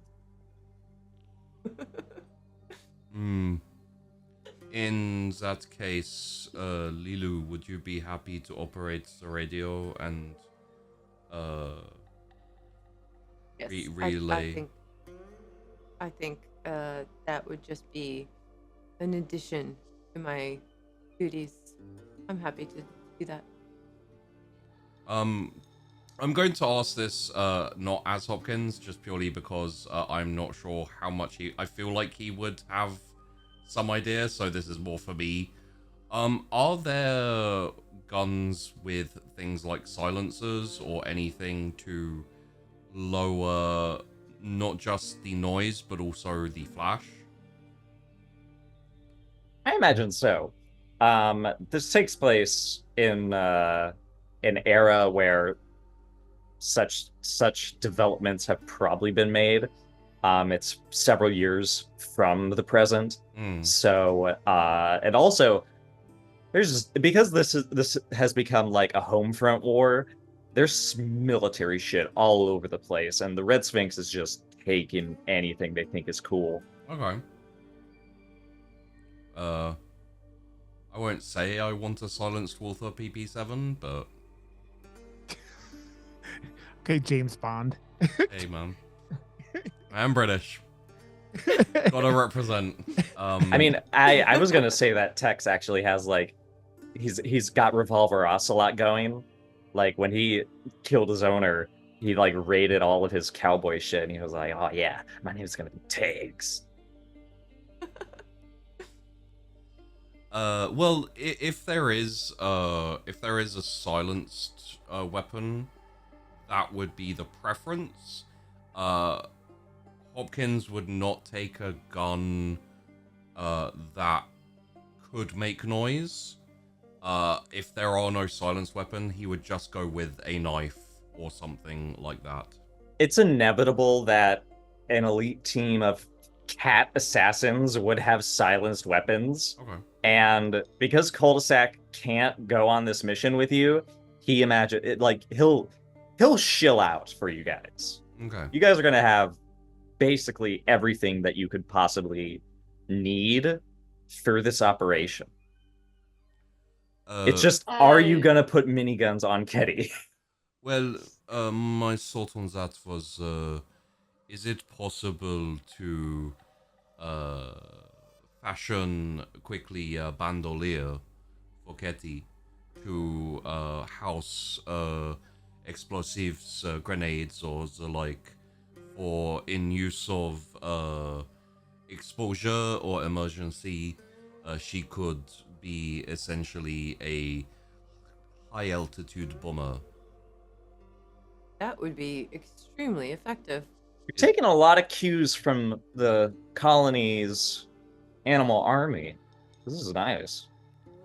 It would be a useful way to either deliver a strategic blow or to cover an escape. Both would We just be gotta make useful. sure it doesn't fall on us, okay? I trust in the eyesight and accuracy of Big Bird. And we will be in communication. If you find me rocks or something of the same approximate weight as the things I will be dropping, I can figure out how they drop based on the wind speed, as I would if I were hunting. We did just blow up a parking lot. Yeah, Rocky's gonna go over and pick up some rubble and be like, "Here, this one's really good. I really like rocks, so here, have this rock, and you can practice with this." I think it's like, and then he's gonna, you don't know this, but he's gonna pull a grenade out of his little pouch, and he like, it's kind of, and he's gonna start juggling the rock and the grenade. What? See, it's about the same. So yeah, here, you can have this rock, and you can practice with this. That's mine. I mean, you didn't need it, so I have a pocket, and hey, Rocky is very helpful. yeah. Kitty See, takes the rock. see. I'm glad that someone knows I'm helpful. See. I don't think Hopkins thinks I'm helpful, but that's okay, Hopkins. He'll learn. I said nothing. But You're so brooding, Hopkins. It's okay. Lilu looks at Rocky bouncing up and down and just kind of starts to smile a little, like she's not really sure what that is, but she's kind of smiling at him a little bit. She's kind of looking at him and Is Kenny this is going feeling to- fondness and not knowing what it is. yeah.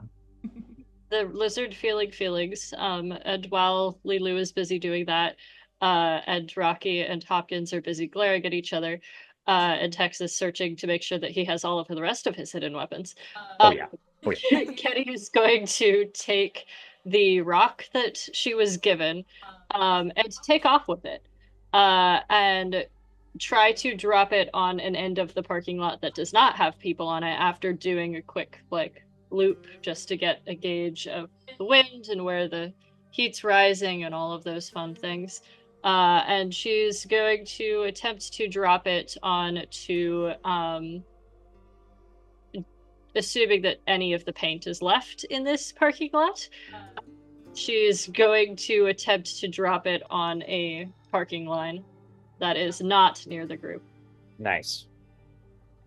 So, I wonder what fear response you will use for this. Because it is a... I think this would be a horror roll because there isn't really any like terror to inflict upon you. But like just sort of the realization that you are being I feel like this act in of itself can spell a lot of meaning out for the future. So what I want to do is have you make a horror roll to drop one of these big rocks as expertly as you can. Define a horror roll, as I am new. Oh yeah, that's right. So whenever I see an opportunity to create some sort of like conflict, I'm going to inflict fear upon you. And fear manifests in two ways: terror and horror. Terror is that instinctual adrenaline jab. It's when the action starts and there's a lot happening and you're trying to keep your head through your fear responses. Horror is it is that dread after everything is done, and it's not necessarily something that can hurt you. It's something that its implications are going to linger. And if you fail, it would inflict some... It would basically make you very disturbed about how you are being utilized in this manner. Okay. How does the dice work for that? You would have to choose a the dice fear... work. Oh yeah, you would have to choose a fear response in how you feel that Ketty is going to use her animal instincts and this new adept skill that they are trying to learn. So, based on Ketty's like obligation is to fight to protect those that she considers a part of her flock. She doesn't have a flock. She's not a flocking bird, but she also doesn't have a mate anymore or chicks. So like we're filling in the blanks here a bit. And therefore any act that would involve dropping a grenade out of the sky would probably be done to protect what amounts to a flock for her at the moment. So that's why I would lean toward a fight response for her. I could see that. And Ooh, I also think that it would be interesting too, because if you're using a fight response, you're trying to prove something. You're trying to uh, assert your aerial dominance, essentially. And that's a very aggressive action with fight. So go ahead and roll your fight. Roll all those dice.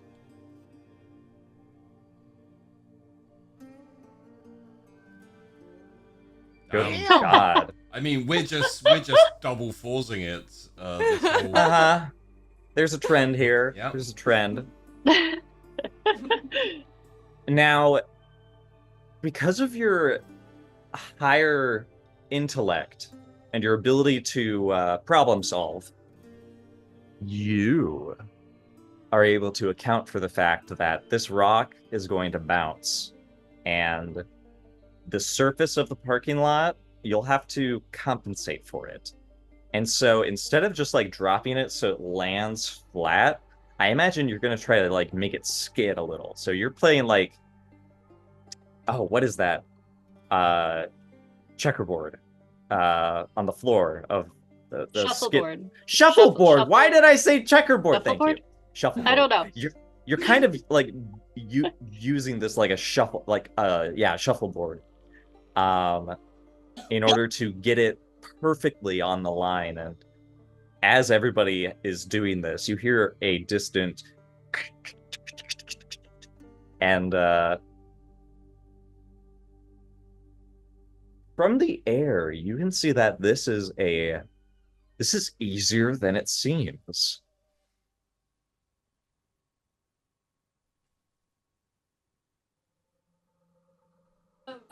The chittering noise was the The chittering noise was the rock. Oh my, yeah, it was the rock. It was. I was like, is there another ant? Oh my god. And there was another Got it. one. They can fly now? I mean, That was it's what not was going outside through the my head. possibility. That is It what is was going through. not. Okay, so this chittering noise was the rock and not another bug. Cool. Great. That would have been a fun twist for horror. Kenny is going to fly back down, retrieve the rock, bring it back, and hold it out to Rocky with one gigantic talon. Five. Kenny just drops the rock in front of Rocky. She's not gonna smash him with her talons. Then puts her leg down. Good job. Good. That was really good. You got it right there. That was like perfect. Now you do that with a grenade, and it's gonna go boom, boom. So, Bandolier, yes? Yeah, Tex says. You're very effective with those rocks. And your talents. Which are clean now, Kenny will have you know. She worked very hard at that. Oh. Feathers And, and talons are clean. Pretty astute. Tex will call over his shoulder as he is securing all of his belongings. Well, yeah, of course. That's what the queen wanted. We're all deadly, efficient, and practical fighters.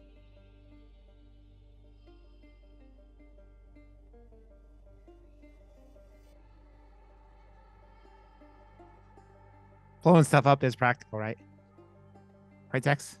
Right. It is. And it's the best thing ever. I just wish.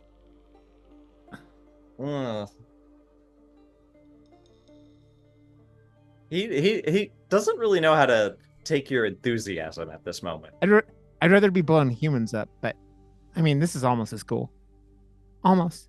Yeah. Well, hey, Well- once you guys get this operation clear, you can join. I don't know, the regular army. Well, yeah, as long as I get to blow humans up. Yeah. I would just like to have a place where there is food and comfort and interesting things to learn.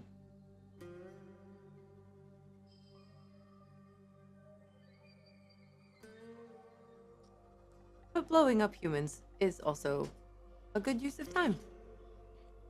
Yeah, it is, Lilo. Yeah.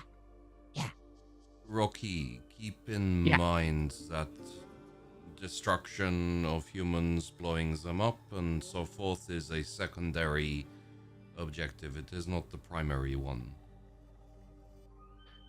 Yes, I know. The whole objectives. Yes. But you know what? I'm just gonna embrace every chance I get to blow humans up, blow their stuff up, blow up everything. I mean, you're all like, let's follow the rules and let's have objectives. And we'll just find Hopkins, but yeah, I just want to blow stuff up. And I will do what I'm told, but I want to blow stuff up.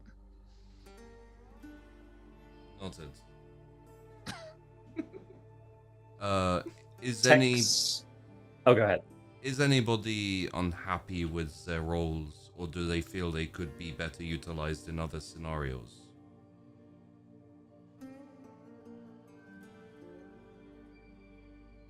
I think everyone is logically following their best talents.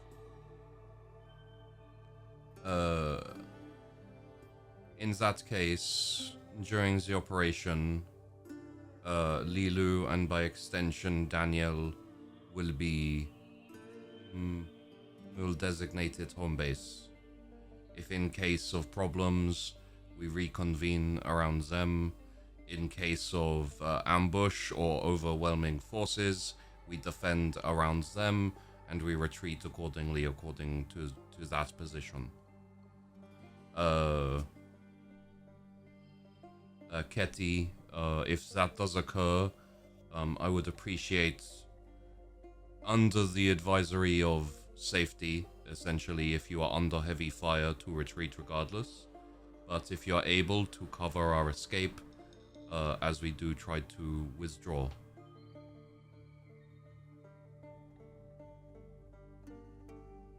Daniel raises his paw.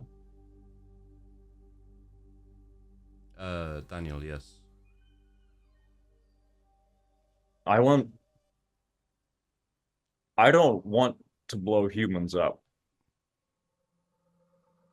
You don't? No, there's only one left in the zoo, and he wants to kill her. Points at Tex. Yeah, we're at war. They all gotta go. The humans are dangerous. They put our safety and comfort at risk. Trish took care of us when we came here. Humans killed Michael, the other zookeeper. Can't do that to Trish. Tex. I think for the smooth running of the operation that you are requesting us to do, there should be a stipulation that, Daniel, what was her name? Trish. That Trish should be safeguarded, cared for, and kept importantly alive until we can return and take custody of her. Yes? It does seem logical. We take care of her since she took care of us. So Daniel, you're gonna have like your own human pet. You're gonna take care of her and love her and yeah, feed her and take her for walks. Whoa. No.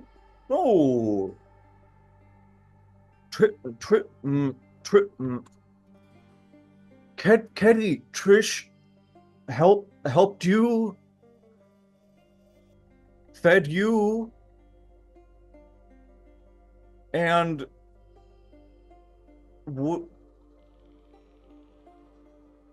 the Red Sphinx only wants to kill humans.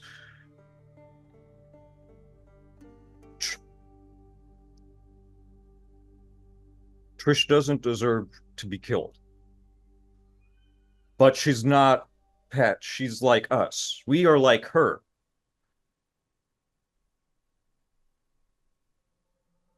You're saying she's an animal as well?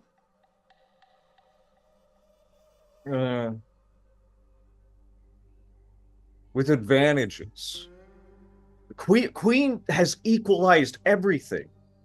We're all the same now. Should be treated the same. But then, why would the humans send out a signal full of lies?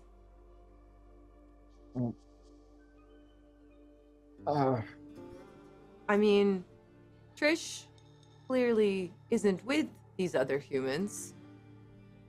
So I agree with you that she should be protected. But these other humans are lying. They're dangerous. They could kill other animals like Tex, like you. They're trying to actively do that. They have to be stopped. Yeah. Would you not defend yourself? Your job is to defend me. Would you not defend me? I do. I did.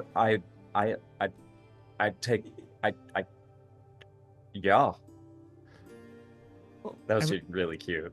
Rocky's gonna walk up to Daniel and be like, he's gonna like do this, like kind of like gesture from like kind of like get down to Rocky's level. He drops to all fours. So, do you know what happened and what the people did to me? I was out exploring the zoo and they murdered all of my family for no reason. These humans, you cannot trust them. They will kill for no reason. We're not killing because we want to. We're killing to save ourselves. They are the monsters, not us. From whom? We are killing to save ourselves from whom? From them. From the humans. Who are they? All of them? I don't know if we can say all of them, but how do we know that they're not? That's the problem, though, isn't it? We cannot know every human that exists in the world. The world is much bigger than the places we've seen. I know that. Asked this because we are talking about a specific human. And as Daniel mentioned earlier, there was a second human who was still alive when the soldiers got here. Michael. He was in my enclosure. He ran out toward the soldiers when they came to shoot me. He was killed. I killed the soldiers. Whom are we protecting ourselves from? Was I protecting myself from Michael, who attacked them? Or was I protecting myself from those men with the guns who came to eradicate me? There is a difference. There is, and then we keep the ones that we can keep as pets. We don't need to keep them, but we cannot trust them by themselves. They do things. We can't distinguish them from each other. Why? Why not?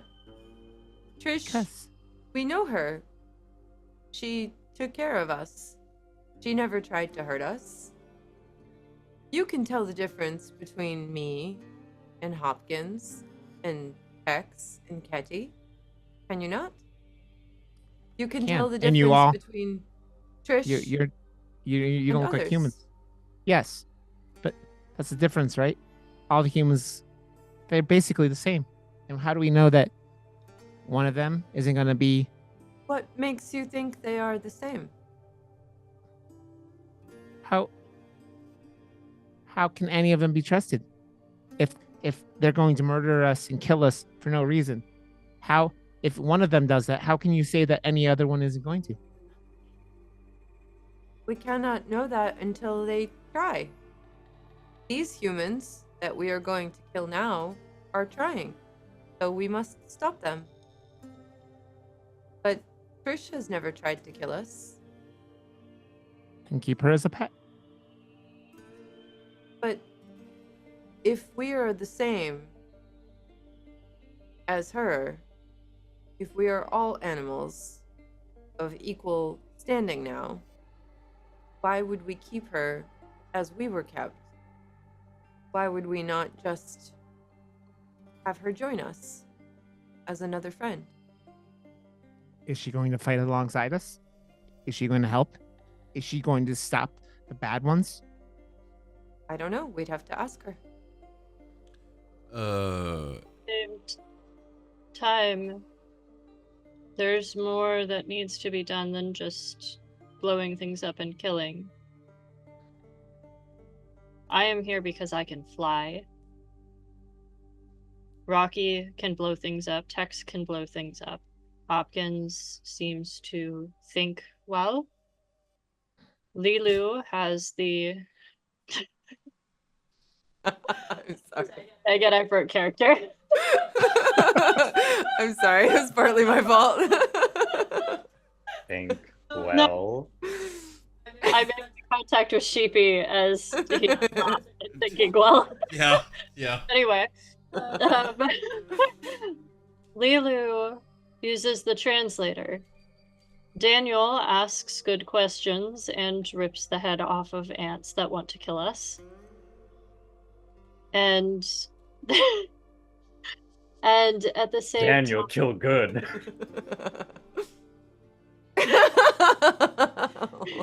And at the same time, you've noticed how things have been building up. Where does our food come from?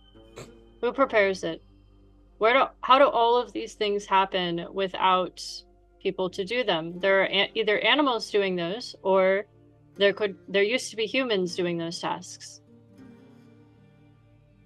It does not require that one be a pet. It just requires that they choose to do the task that they're given.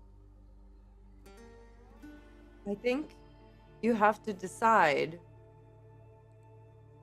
on the things that you want to do as a being that thinks, right? So different humans can choose to do different things, and we can choose to do different things. We're choosing to fight for our freedom. For our Trish- zoo. For our home. The I humans... Sorry. Good. I think that these are all important questions and things that should be figured out as we proceed along. However, my initial request to Utex, which should be run up the chain of command to Mr. Cul-de-sac, is an important mechanism in ensuring our mission goes smoothly. We cannot execute the mission without Daniel. Daniel has a concern, therefore we should ease his concerns so he can focus on the mission. Do you not think?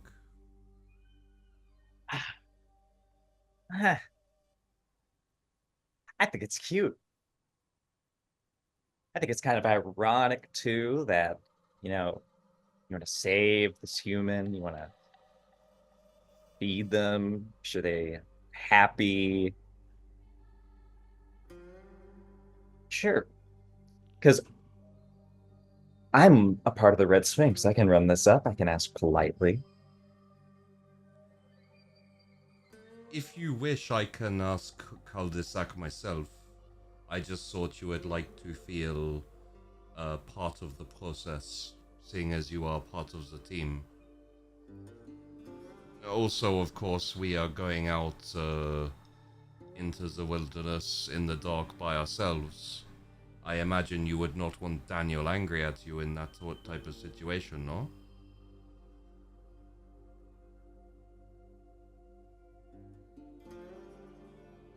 A lot of emotions play across his face, and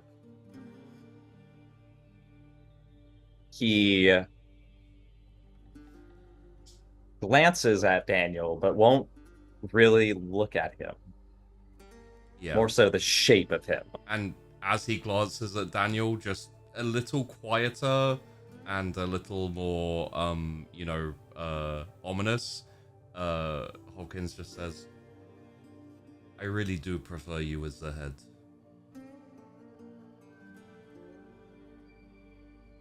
Lilu is just getting a little closer and staring at Tex to try to figure out what he's thinking. Now that you have had this moment where you're closer and you're speaking a little lower, Tex takes advantage of this. And he says,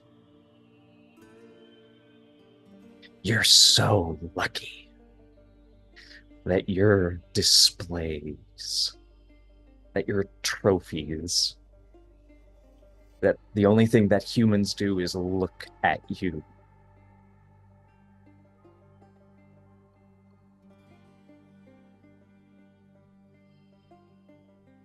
They took more from me than my fingers.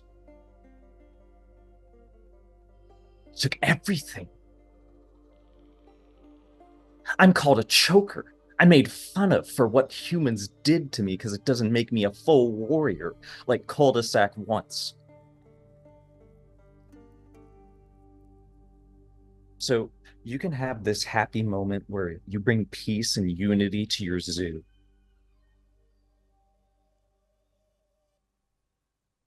I'm here to fight a war. Play your part, and I can get back to what I'm fighting for.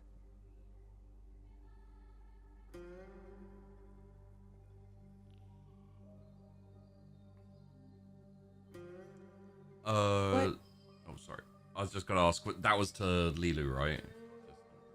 Okay. To Lilu and Hopkins, because you Okay. two have sort of come closer. Yeah. What are you fighting for? The queen?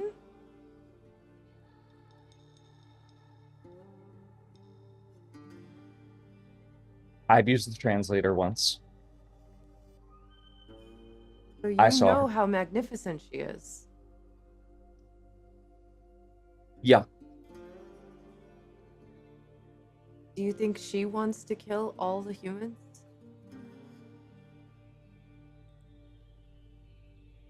Lilu, she hates them.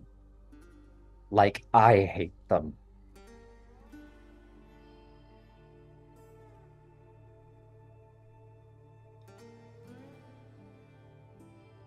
Only she's As been able is- only she's been able to ferment that for centuries. I'm probably only gonna live 8 more years, 80 years, who knows? With this change, nobody really knows. She's the only one who knows. She's prepared this path for us, and I'm going to walk every step of it knowing that I'm doing what I was meant to do.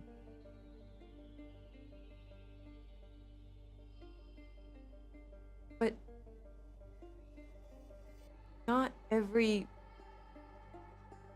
creature is the same. Even if we look similar. Are you I've going to never- tell that to her when you use the translator next time? Are you really going to look her in the face and tell her that she's wrong?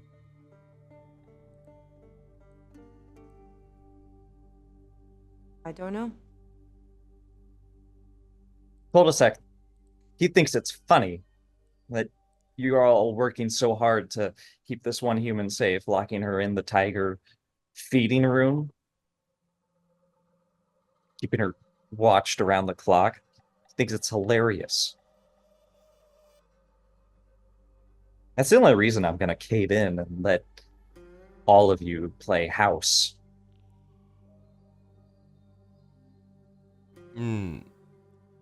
Tex. My job is to see the fulfillment, completion of this mission. That is my only concern. We need Daniel to complete the mission. Therefore, with his reservations, I seek to find a solution.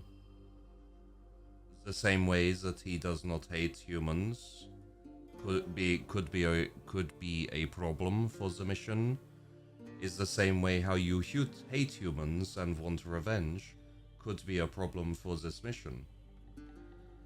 We're not on the same end of the mission. You said so yourself. He's here to protect Lilu. Me and Rocky are here to blow shit up.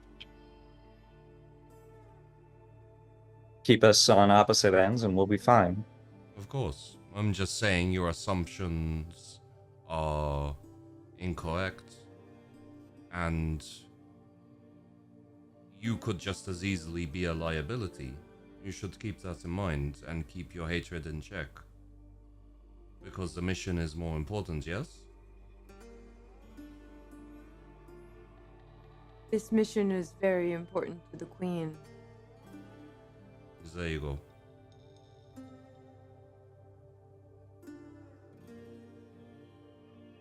She wants it done. So we'll do it. On that, we agree. So, go and talk to Mr. Cul-de-sac. Let him know what the deal needs to be. When you come back and confirm it for Daniel, then we will be ready to go. And while you are gone, we will prepare. All right. Puts his hat back on.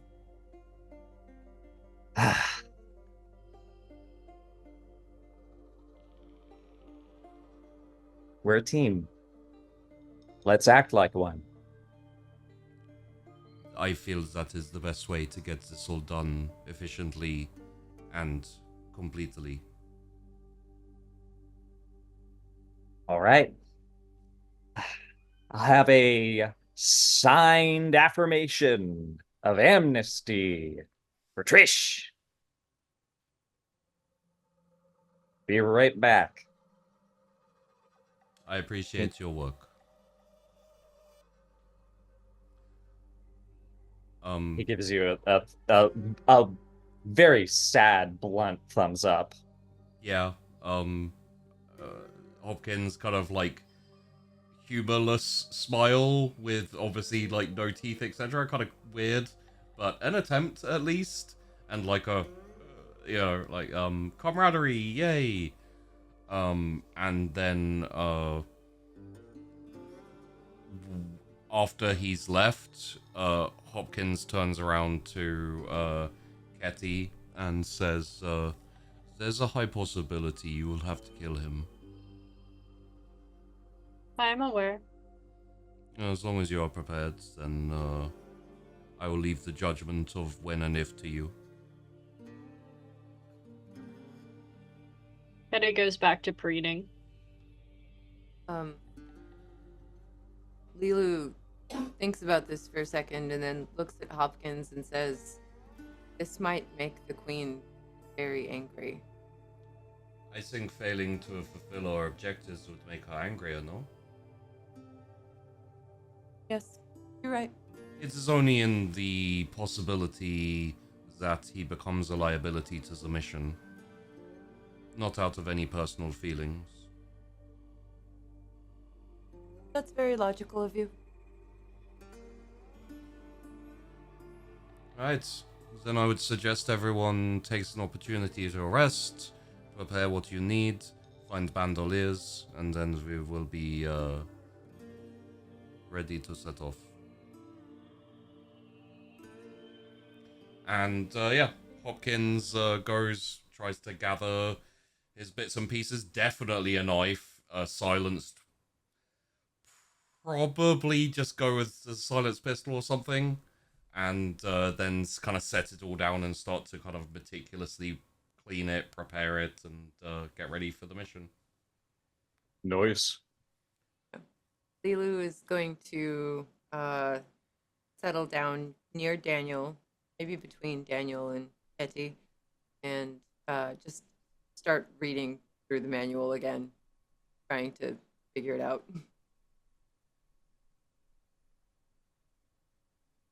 Ketty is going to go get see who can fashion a bandolier and who has the grenades for it, as well as getting a secondary bag, because whether we like it or not, she would rather have that if she needs to flee at high speed with the smaller members of the group, Jeez.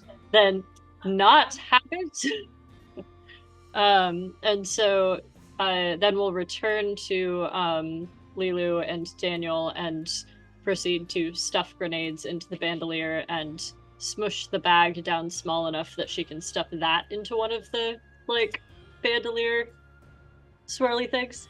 Oh man, I feel like you're like the like big project that all the science nerds have been given, and they all just like are trying their best to do all of their own ideas at once. They're like, no, it should go around the neck so that it'll dangle, so you know it won't get in the way. And then we're like, but what if she has to do a barrel roll? It's gonna fall off. You gotta tie it like a satchel. And they're all go just as a sash, yeah, because that way can grab a grenade, put the grenade in the talon, pull the pin with the beak, and then drop. What if we put a bunch of scrap metal on her so she can like dive into gunfire? She would be fine with that. Yeah. You're Body armor? Good. Oh yeah, the Red Sphinx is like, the other cats of the Red Sphinx are all like gathered around you, and they're like, oh, this bird could be so deadly. We just need to figure out how, gosh, if only we had more time to work on this.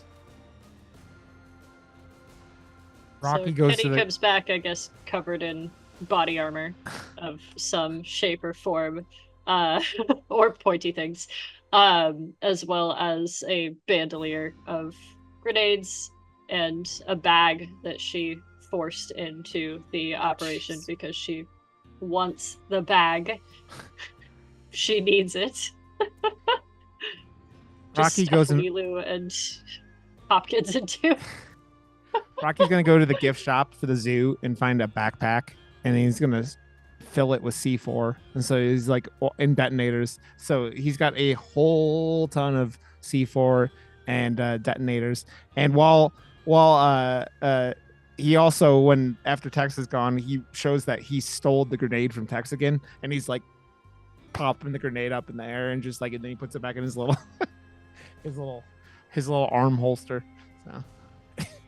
Yeah, no, like there are so many like attempts at bandoliers now that you have a plethora of choices to, like, you know, like bicep or like around your waist, a cool belt with different like explosives on it. Apologies. Quick interjection that I will likely edit out, although if I forget, that'll be hilarious. This is probably a good moment to hit like a outro and fade to end things, depending on like what your plans are. So yeah, I just wanted to say, very ready for that. I don't know if you want to just kind of fade at the end there, or if you want to do a little monologue outro for yourself leading towards the next bit. honestly. I feel like a lot was covered decently, so Yeah. Depends if you have something in mind or yeah. I wonder. Ooh. Lilu. You said you were going through the manual, right?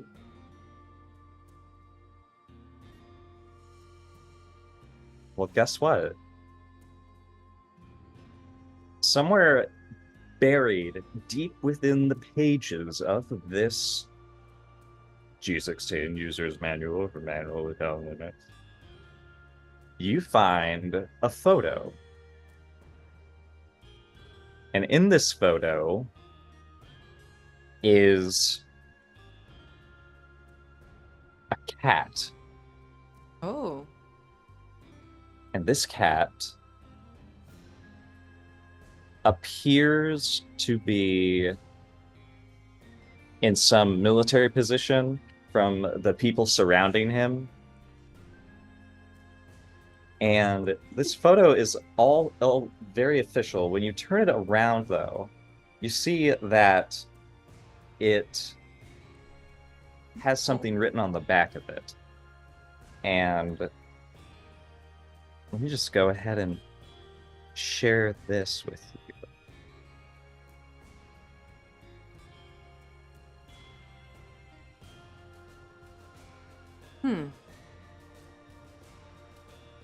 This cat has a maroon sash, and it is a silver furred feline.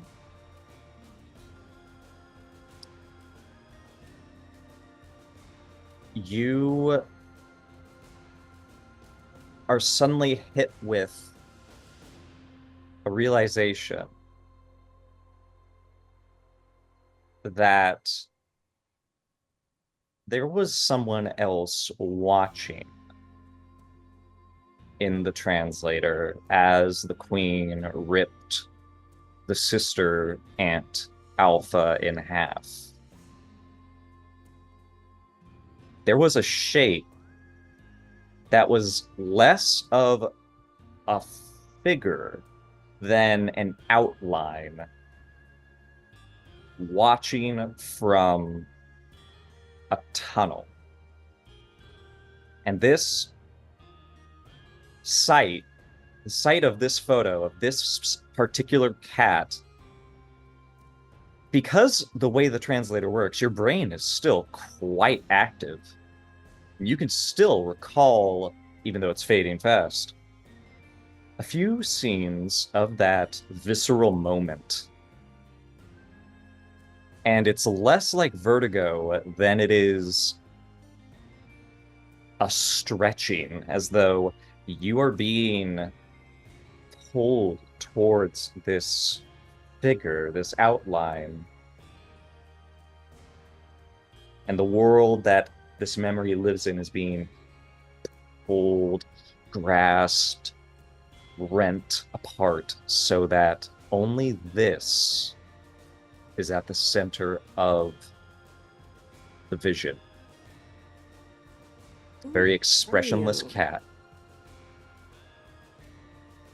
If anybody's near me, they probably hear me whisper it, but it's really low, so maybe nobody hears me whisper.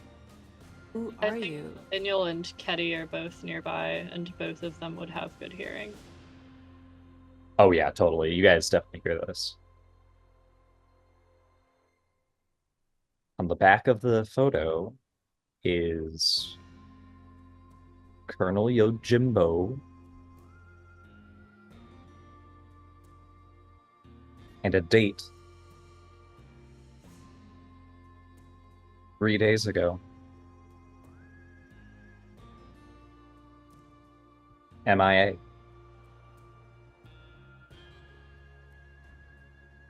North Potomac.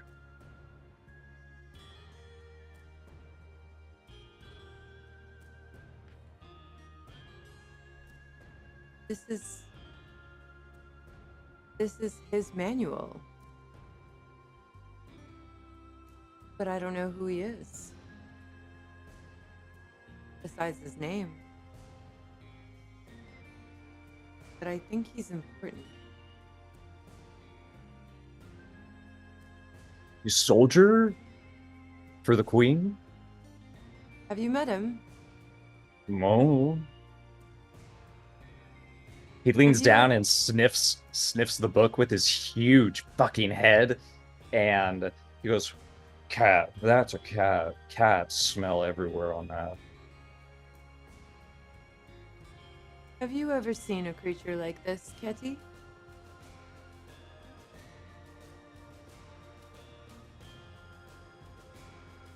No. Perhaps keep an eye out for him. This is his book, and I would like to ask him some questions. Thank you.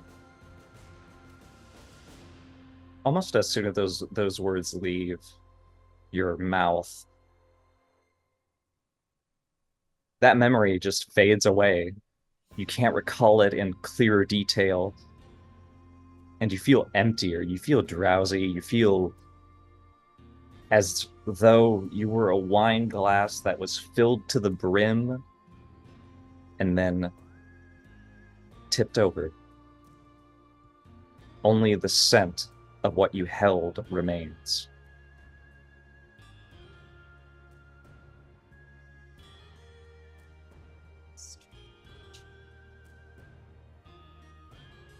Strange feeling.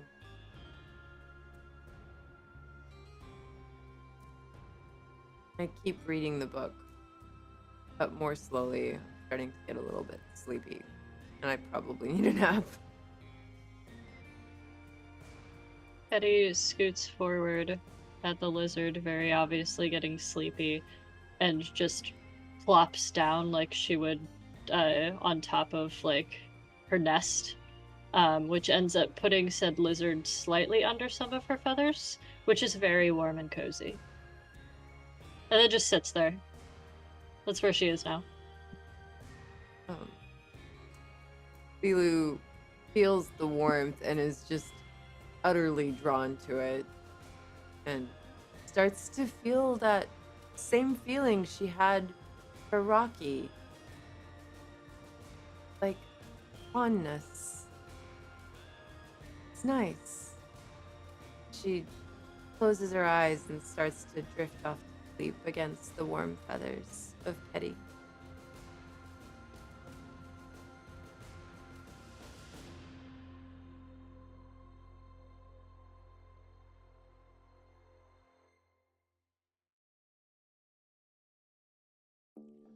Thank you very much for watching. You can find links to the cast in the description below the video. Please do consider checking them out when you have a moment. As always, a massive thanks to our patrons, currently on screen now, who are instrumental in keeping the shows coming and continue to astound me with your support. For now though, last call has arrived and closing time is here. You are welcome back anytime you desire. Always feel free to wander in.